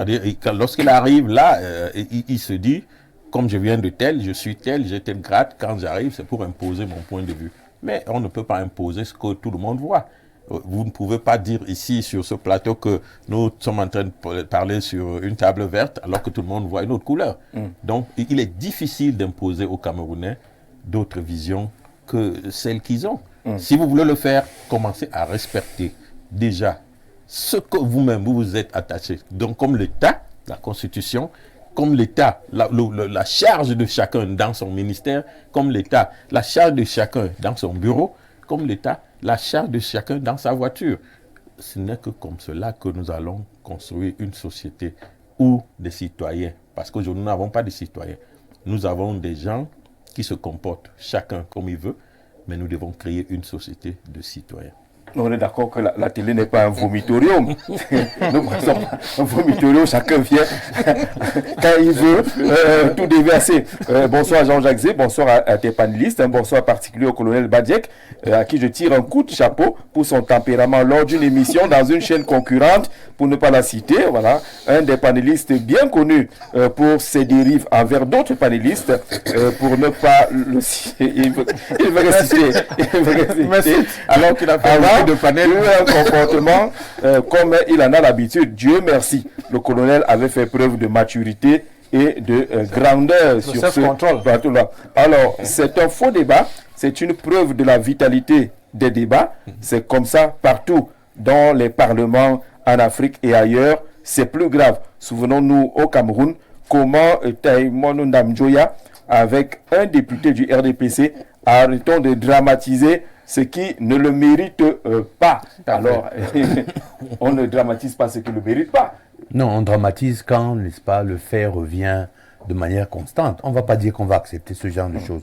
Moi, je pense que l'angle dans lequel vous vouliez que nous partions, c'était de savoir comment on devait sortir de cette affaire-là. Vous savez, le premier problème qui vient des... Et ça, je l'ai remarqué, c'est que certains panélistes se croient ici, dans leur, notamment les universitaires, se croient ici dans leur... dans leurs amphis. Je suis universitaire et j'enseigne. Je ne pense pas ici que si vous êtes là à venir montrer vos titres et venir dire ce que vous êtes, ça ne peut pas marcher. Si vous êtes automatiquement diplômé, il faudrait être capable de pouvoir entretenir des éléments de langage qui soient à la portée du Camerounais moyen pour que cette communication soit expansive. Donc les tons académiques, pour ma part, ne sied pas, n'est-ce pas, à ce milieu, parce que la télévision est publique. Voilà, ça c'est la première chose. La deuxième chose, et qu'on demande, et qui est la chose la plus facile, c'est d'avoir une attitude correcte, de respect mutuel. Si jamais je prends la parole quand M. Jean-Jacques Zé me l'a donné, et que je respecte l'opinion de mon frère Mboké, mais ça va aller bien. Depuis tout à l'heure, là, vous n'avez pas vu quelqu'un s'hérisser ici parce qu'on a dit ceci, on a parlé mal du RDPC ou bien autre chose. Vous comprenez? Ça, c'est les premières choses. Maintenant, quand vous avez des communicants qui sont sur les plateaux, ils n'ont que 3 stratégies. On a appris ça au niveau de la communication. Il y a d'abord le déni. Soit qu'ils vont refuser la thèse que vous leur proposez. La mauvaise. Ils peuvent aller aussi, s'ils sont beaucoup plus subtils, ils vont aller dans le projet latéral. Ils vont dire que bon, on avait fait ça ici comme ça, voici la passerelle, je passe par là. Ça, c'est la deuxième possibilité. Ou alors la reconnaissance. Moi, je peux juger que la reconnaissance, c'est le meilleur moyen.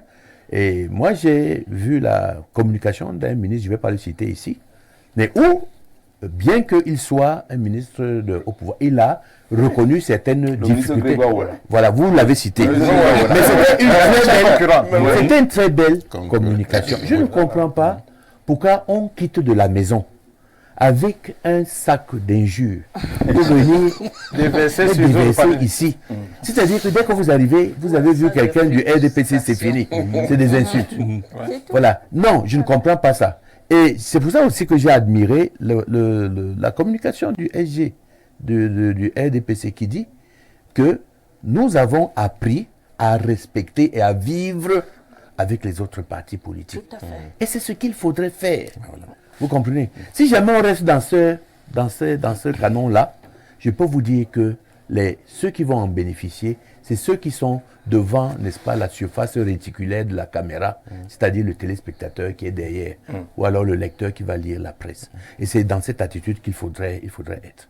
Et la presse a un rôle extrêmement important.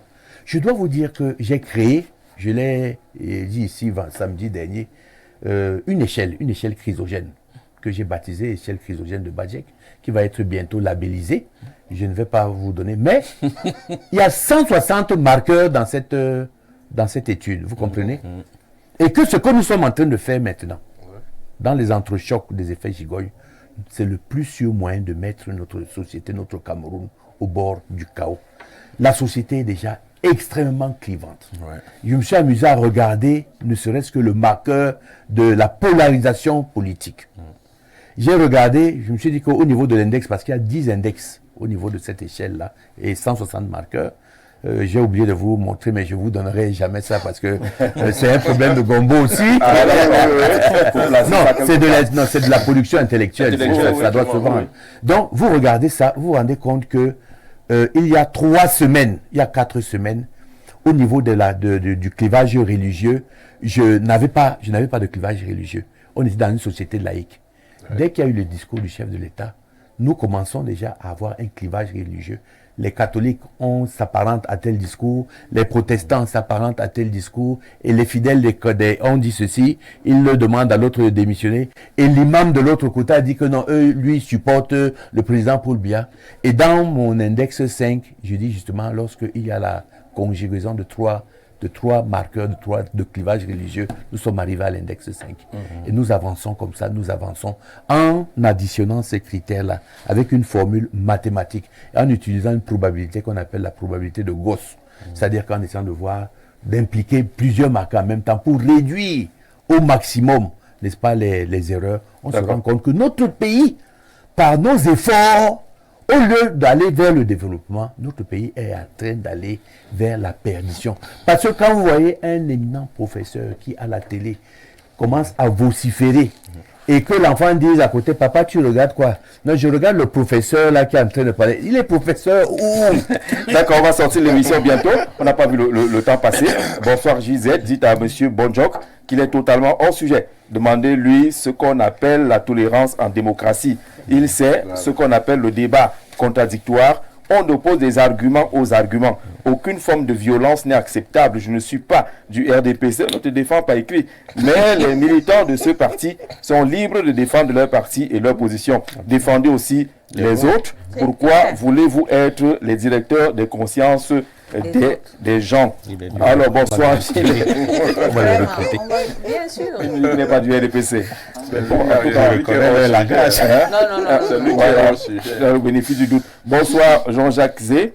Ces grands professeurs se comportent ainsi sur les plateaux télé. Je vous laisse imaginer leur comportement en salle avec les étudiants. On n'est pas là-bas. Je pense que le MINSUP doit vraiment mettre un accent sur la déontologie. Je crois que c'est un peu les conséquences de ces attitudes. Bonsoir, chers panélistes. Si on est arrivé au discours haineux et violent aujourd'hui dans notre société, c'est parce que la population camerounaise n'a plus rien à perdre. Cet état d'esprit caractérise une société qui a tout perdu comme espoir.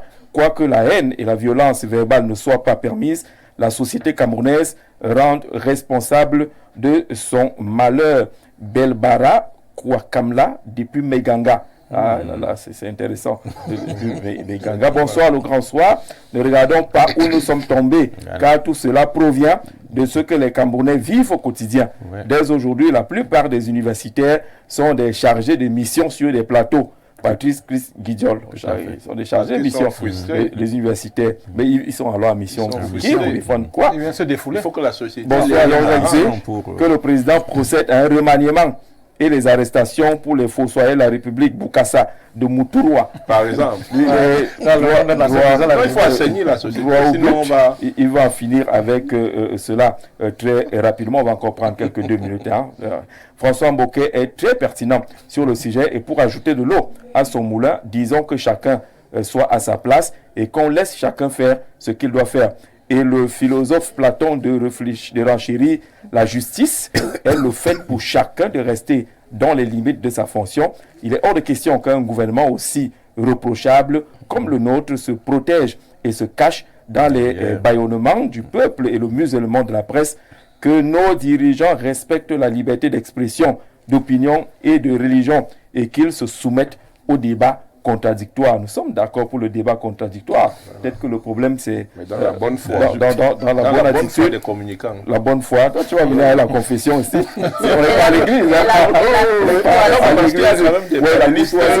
Bonsoir à vous sur le plateau. Félicitations pour ce riche panel. J'aimerais savoir qu'on veut faire le concours Boulou ou peut tomber sous le coup du discours haineux ou pas. Demander à celui qui avait dit qu'il faut naître boulot pour aller dans ces choses-là. Nous, on ne sait pas si c'est haineux ou pas. Il veut nous piéger. C'est caressant. Il veut nous piéger. Bonsoir à vous sur le plateau. Le discours haineux et la violence dans nos villes vient de la malgouvernance dans notre pays où on a Jacques depuis le quartier Manguier, ici à Yaoundé, qui est d'accord avec notre ami Samuel Bonjok, qui parle des questions de gouvernance qui sera l'origine de la montée. Bonsoir Jean-Jacques. Depuis la venue des réseaux sociaux, on a de plus en plus besoin des plateaux critiques avec des électrochocs On n'a plus besoin des plateaux convergents. Voilà, il veut le choc pour que... Il peut aller au MMA, il va faire le choc là-bas. Non, il faut dire que les contextes ont un peu changé. Oui. On est parti des scoops dans la presse, maintenant au buzz. Donc les scoops c'est moi qui suis le premier à parler d'un sujet, alors je suis crédible, je suis très introduit. Maintenant c'est le buzz. Le buzz, même les journalistes ont fait le buzz. Oui.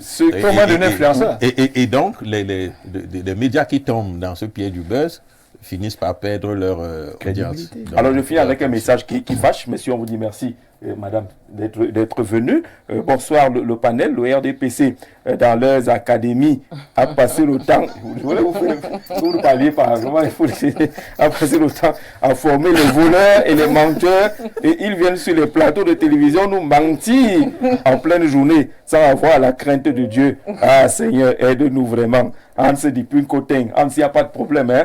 C'est un débat d'idées, chacun vient avec son débat. Il y aura toujours des débats contradictoires sur nos chaînes de télévision, mais que ceux qui participent au débat soient respectueux, soient courtois, que la force des arguments seulement règne, qu'on ne frôle pas les violences et les discours haineux sur nos plateaux. On dit merci d'avoir regardé. Très bonne soirée à tous.